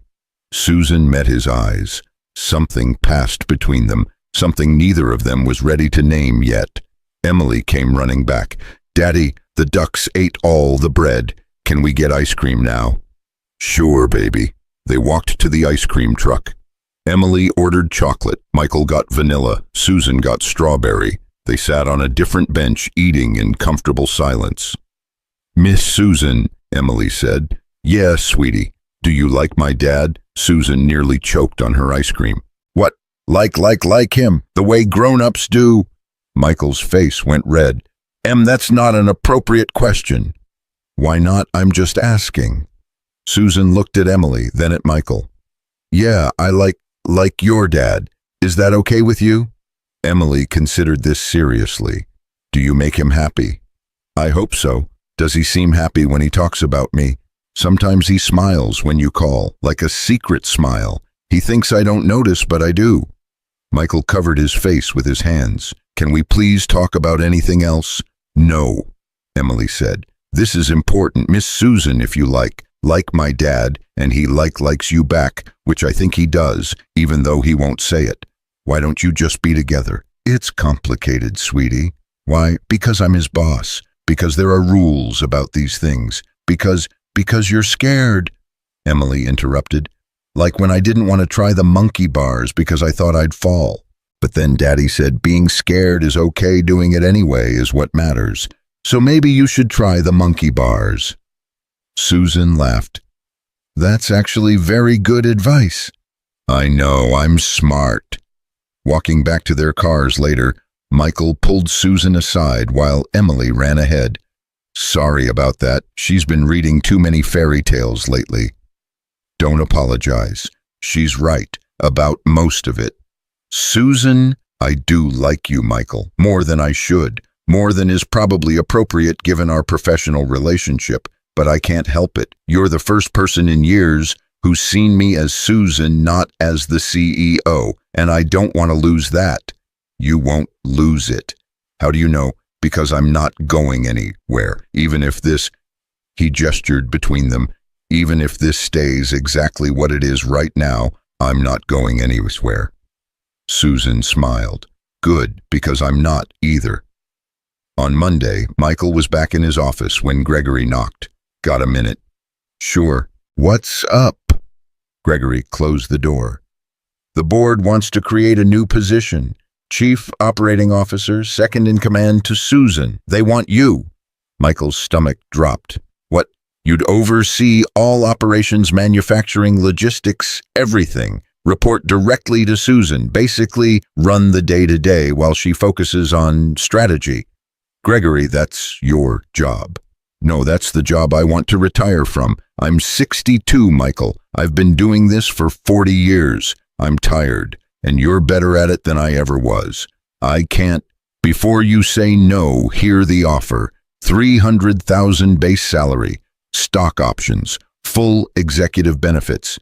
You'd be set for life. Emily would be set for life. Michael sat down. $300,000. He could pay off every debt, buy a house, put Emily through college twice over, everything he'd ever wanted. When do they need an answer? End of the week. After Gregory left, Michael stared at his desk. COO of Orion Motors. 2 months ago, he was unemployed.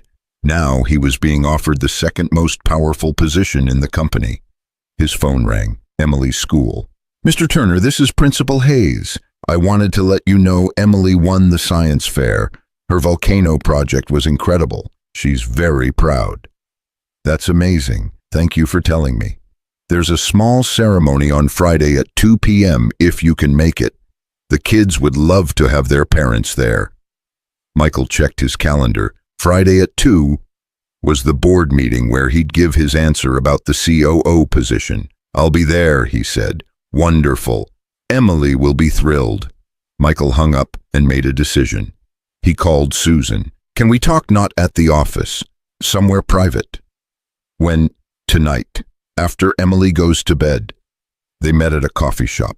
Quiet, nearly empty. Susan ordered tea. Michael got coffee he didn't drink. What's wrong? Susan asked.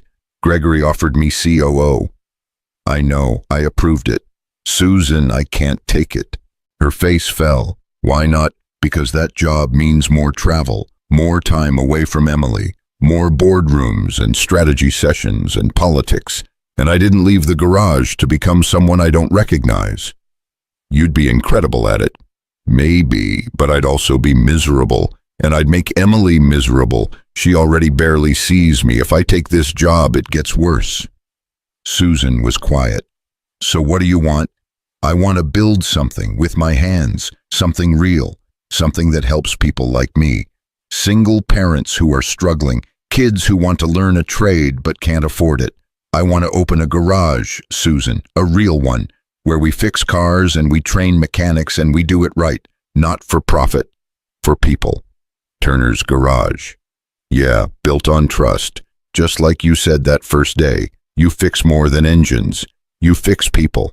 That's what I want to do. Susan's eyes were wet. That's beautiful. It's also expensive and risky and probably stupid. It's not stupid. It's the best idea I have heard in years. She reached across the table, took his hand. Let me help. Let me invest. Not as your boss, as your partner. Susan, I can't ask you to. You're not asking. I'm offering. We build this together. You run it, I fund it. We make it something special. Why would you do that? Because watching you talk about it, your whole face lights up. And I want to be part of something that makes people light up like that. I've spent 20 years building a company that makes cars. Let me spend the next 20 building something that makes a difference. Michael squeezed her hand. You're serious. Completely serious. We find a location. We hire staff. We create training programs. We make this the best damn garage in the state. Maybe the country. What do you say? I say yes, but on one condition. What's that? You come to Emily's science fair on Friday, 2 p.m. She'd love to have you there. Susan smiled. I wouldn't miss it. On Friday, Michael walked into Emily's school auditorium. Susan was already there, sitting in the third row, saving him a seat. You came. I said I would. Emily's volcano was on display with a blue ribbon. When they called her name, she walked on stage beaming. Michael's chest felt like it might explode with pride. My project is about how volcanoes work, Emily said into the microphone, but it's also about how sometimes pressure builds up and has to go somewhere, like when you're sad or scared and you try to hold it in, but eventually you explode. My dad taught me that. He said it's okay to let things out. That's what makes you strong, not weak. So this volcano is dedicated to my dad, who's the strongest person I know, even when he's scared. Michael's eyes burned. Beside him, Susan's hand found his. When the ceremony ended, Emily ran over. Did you see I won? I saw. I'm so proud of you. Miss Susan came too. I noticed. That was pretty special of her. Emily hugged them both. This is the best day ever. Walking out to the parking lot, Emily ran ahead. Susan and Michael hung back. You know what she said up there, Susan said, about pressure and letting things out. She's talking about you. I know. Are you okay? Yeah, I think I am. Michael looked at her. Actually, I know I am. For the first time in a long time, I know exactly where I'm supposed to be and what I'm supposed to do. And it's not in a boardroom. It's here with her, building something that matters. And the COO position, I'm turning it down Monday morning. Gregory will understand. He will, and so will the board, eventually. And you, Susan smiled, I already understand. That's why I'm helping you build the garage. Over the next 3 months, they found the perfect location. An old warehouse on the edge of town big enough for 12 bays and a classroom. Susan bought it outright. Michael designed the layout, planned the workflow, ordered equipment. Emily helped pick paint colors. Blue, like the sky, so people feel happy when they come here. Blue it is. They hired staff. Rick from the Louisville plant wanted in, said he was tired of corporate life. Linda Chen signed on part-time to teach engineering fundamentals. Even Marcus asked if they needed security. What we need is a good front desk person, Michael said. Someone friendly, organized, capable of handling difficult customers. Marcus grinned. I can do friendly. Opening day was April 15th. They'd invited everyone. Former colleagues from Orion, Emily's school, Mrs. Chen. Local news showed up because Susan Wright investing in a small business garage was apparently newsworthy. Michael stood in the middle of the shop looking around. The blue walls, the pristine equipment, the sign above the door, Turner's Garage, built on trust. Susan appeared beside him. You did it. We did it. No, this was your dream. I just helped make it possible. It wouldn't exist without you. Maybe, but it wouldn't mean anything without you. She looked at him. Can I tell you something? Always. When I met you on that roadside, I was at my lowest point. I'd lost faith in everything, people, purpose, the idea that good still existed in the world. And then you stopped, you helped, you asked for nothing. And it reminded me why I started Orion in the first place. Not to make money, to make a difference. I'd forgotten that somewhere along the way. You helped me remember. Susan, I'm not done. These past few months watching you build this place, watching you with Emily, watching you choose family over ambition. You've shown me what really matters. And I want that. I want what you have, not the garage, the purpose, the connection, the love. Michael's heart was pounding. What are you saying? I'm saying I don't want to just be your business partner. I want to be part of your life, part of Emily's life, if you'll have me. Susan, I'm a mechanic with a 7-year-old daughter and a garage that might fail in 6 months. You're a billionaire CEO. This doesn't make sense. Nothing about us has ever made sense, but it works anyway, doesn't it? Emily appeared between them. Are you guys gonna kiss now? Because if you are, I should probably look away. But also, I kind of want to watch, because this is very exciting. Michael laughed. Daddy, just kiss her already. She's been waiting forever. Susan looked at Michael. She's very bossy. She gets that from me. I know. Michael leaned in. Susan met him halfway. The kiss was soft, gentle, perfect. Emily cheered. Finally, okay now, can we cut the ribbon? People are waiting. The three of them walked to the entrance. Michael held the giant scissors. Susan stood on one side, Emily on the other. Ready, he asked. Ready, they said together. He cut the ribbon. The crowd applauded. People streamed inside. The first customer was already waiting an old pickup that needed a transmission. Michael rolled up his sleeves. Let's get to work. As he slid under the truck, he heard Emily talking to Susan. So when you marry my dad, can I call you Mom? Or is that weird? Emily, Michael called from under the truck. What, I'm just planning ahead. Susan laughed. How about we start with Susan and see where it goes? Okay, but I'm going to be a flower girl at your wedding. I've already decided. Deal. Michael finished the transmission in 3 hours. The customer was thrilled, paid in cash, left a 5-star review on Google before he even left the parking lot. By closing time, they'd serviced 8 vehicles and enrolled 3 students in their training program. Rick high-fived everyone. Linda was already planning the curriculum for next semester. Marcus had somehow charmed every customer who walked through the door. Michael locked up at 8 p.m. Susan and Emily waited outside. First day success, Susan asked. First day success. They walked to the parking lot together. Emily held both their hands swinging between them. Daddy, yeah, baby. I'm glad we stopped for Miss Susan that day, even though it was scary for a while. Me too, me too.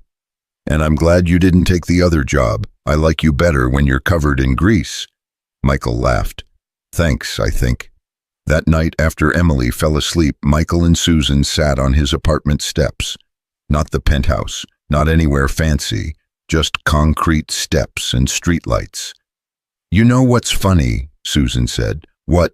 I spent my whole life chasing success, building the company, making the right deals, climbing the ladder, and I thought that's what would make me happy. But this, she gestured around, sitting on steps outside a regular apartment with a guy who smells like motor oil. This is the happiest I've been in 20 years. I smell like motor oil. You absolutely smell like motor oil. Sorry, don't be. It's perfect. She leaned against him. You're perfect. I'm really not. Maybe not, but you're perfect for me.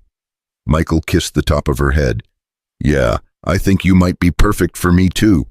Inside, Emily called out, Daddy, I had a bad dream.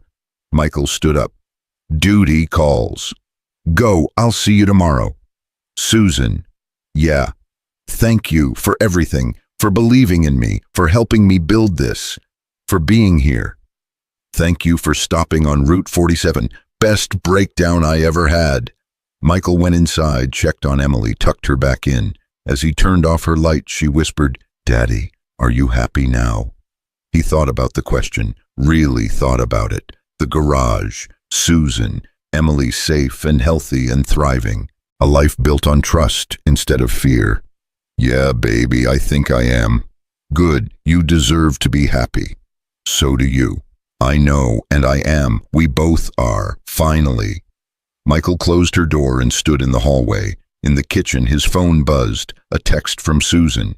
Sweet dreams, mechanic. See you tomorrow at the garage. Our garage.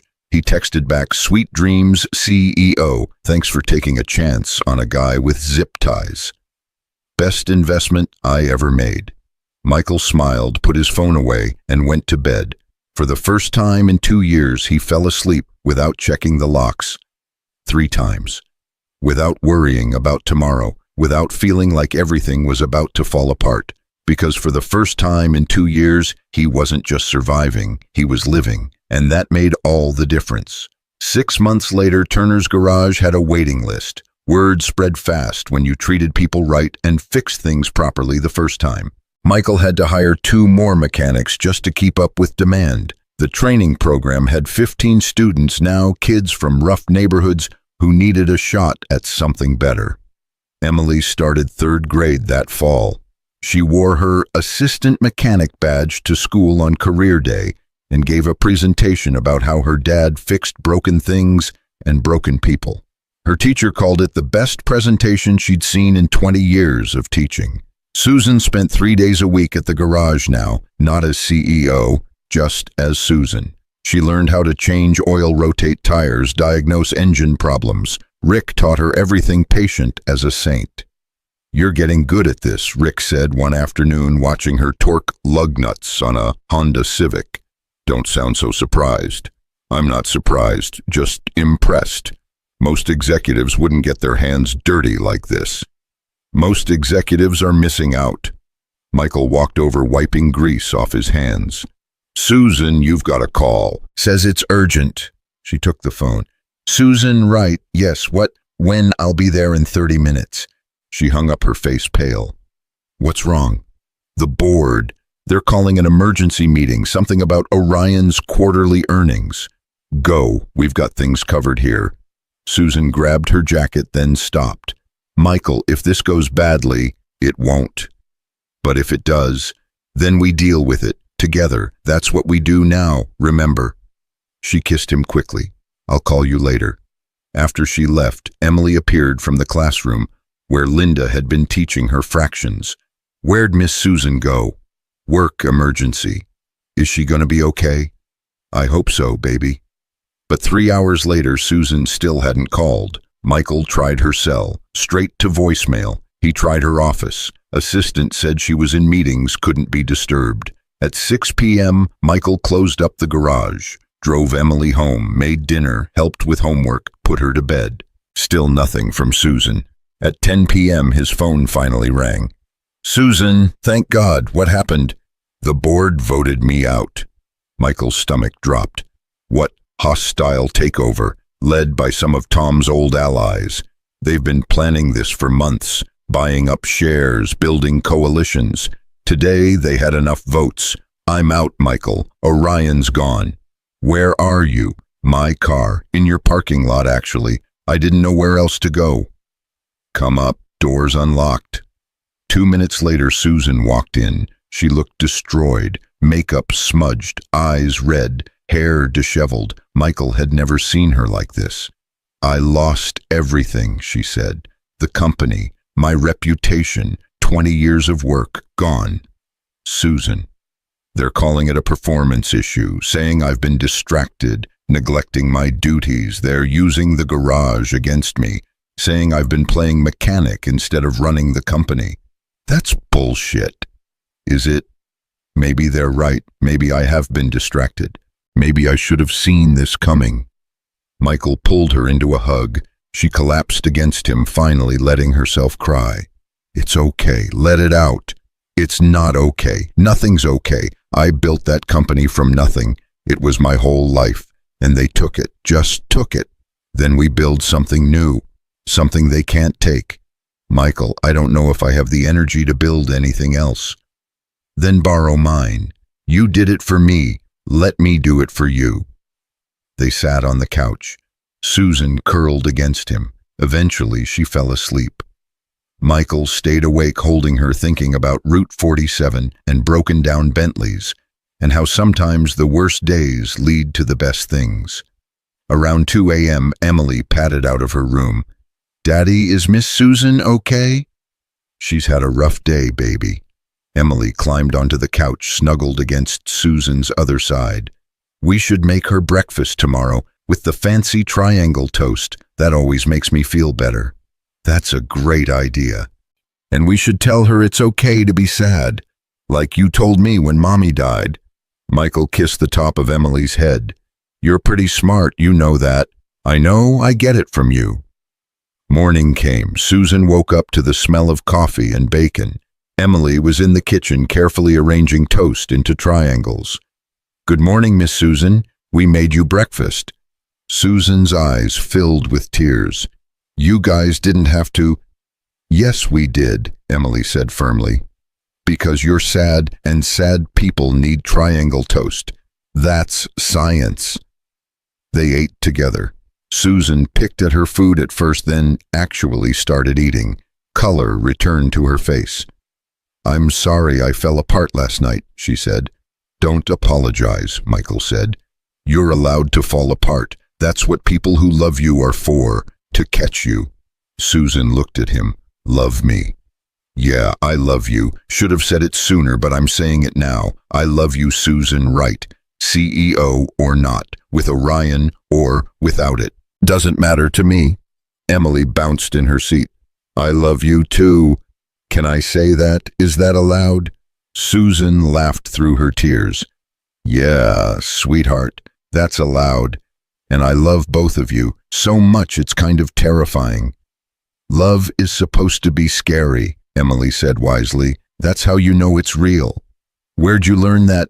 I don't know. I think I made it up, but it sounds right. After breakfast, Michael made a decision. Susan, come to the garage with me today. Michael, I look like a disaster. So come anyway. Get your hands dirty. Fix something. That always helps me think. At the garage, Rick took one look at Susan and handed her a wrench. Transmission rebuild on the Ford. Could use your help. Rick, I just lost my company. And that sucks, but this transmission still needs fixing. You in or out? Susan took the wrench. In. They worked side by side for hours.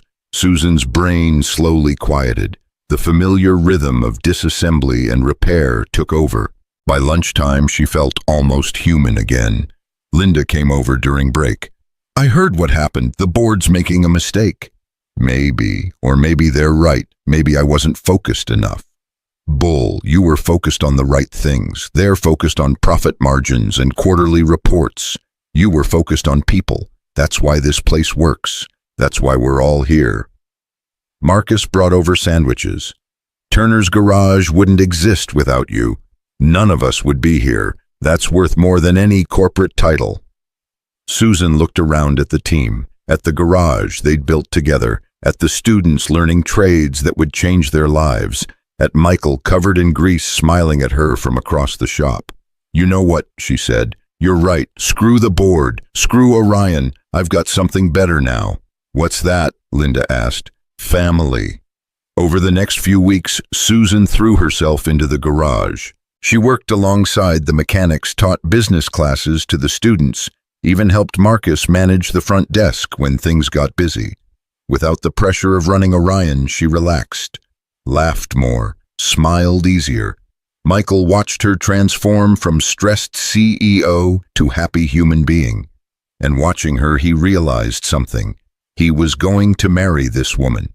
Probably should have realized it sooner, but he'd always been a little slow on the uptake. The question was when and how. Emily would have opinions, strong opinions. He didn't have to wait long to find out. One night after closing, Emily cornered him in the garage office. Daddy, we need to talk. That sounds serious. It is serious. When are you going to ask Miss Susan to marry you? Michael nearly choked. What makes you think, Daddy, please, I'm 8 now, I notice things. You look at her like Mommy's romance books describe, all gooey and happy. So when are you asking? I don't know, I haven't thought about it. Well, start thinking about it, because she's not going to wait forever, and I really want her to be my new mom. It's more complicated than that. Why, you love her, she loves you, I love both of you. She's already here all the time anyway, might as well make it official.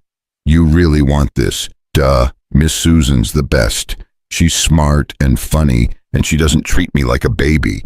Plus she makes you smile the way you used to smile at Mommy. I like when you smile like that. Michael pulled Emily into a hug. When'd you get so wise? I told you, I'm 8 now, I know everything. Clearly. 2 weeks later, Michael had a plan. He enlisted Rick, Linda, and Marcus, even got Mrs. Chen involved. Emily was the ringleader, of course. Nothing got past that kid. He took Susan back to Route 47, same spot where they'd met. Rented a Bentley for the occasion. Why are we here? Susan asked. Because this is where it started. Seemed like a good place for the next chapter. He pulled over at the exact spot where her car had broken down. Got out, helped her out. Michael, what's going on?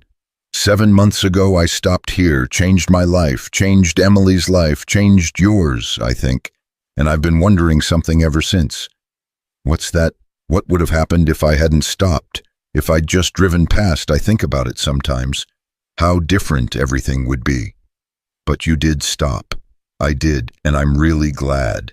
Because stopping led to you, led to the garage, led to us. And I don't want to imagine a version of my life where that didn't happen. Susan's eyes started to water. Michael.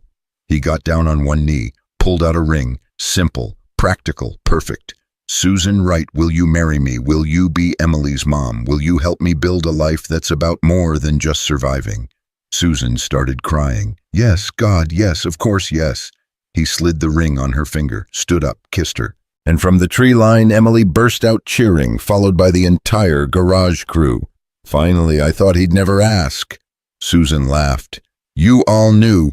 We all helped plan it, Rick said. Kid's idea, mostly. Emily ran over. So can I be the flower girl now? Yes, sweetheart, you can be the flower girl. And can I call you Mom? Susan knelt down. I'd be honored if you called me Mom. Emily threw her arms around Susan. This is the best day ever. The wedding was small, just family and the garage crew. They held it at Turner's garage because, why not? That's where their real life was anyway. Emily wore a blue dress to match the garage walls, walked down the aisle throwing flower petals with more enthusiasm than accuracy. Susan wore something simple, beautiful. Michael wore the suit he'd worn to his interview, properly cleaned this time. Mrs. Chen cried through the whole ceremony. Marcus gave Susan away since her parents were gone. Rick was Michael's best man. Linda caught the bouquet and promptly handed it to one of the training students. The vows were short, honest.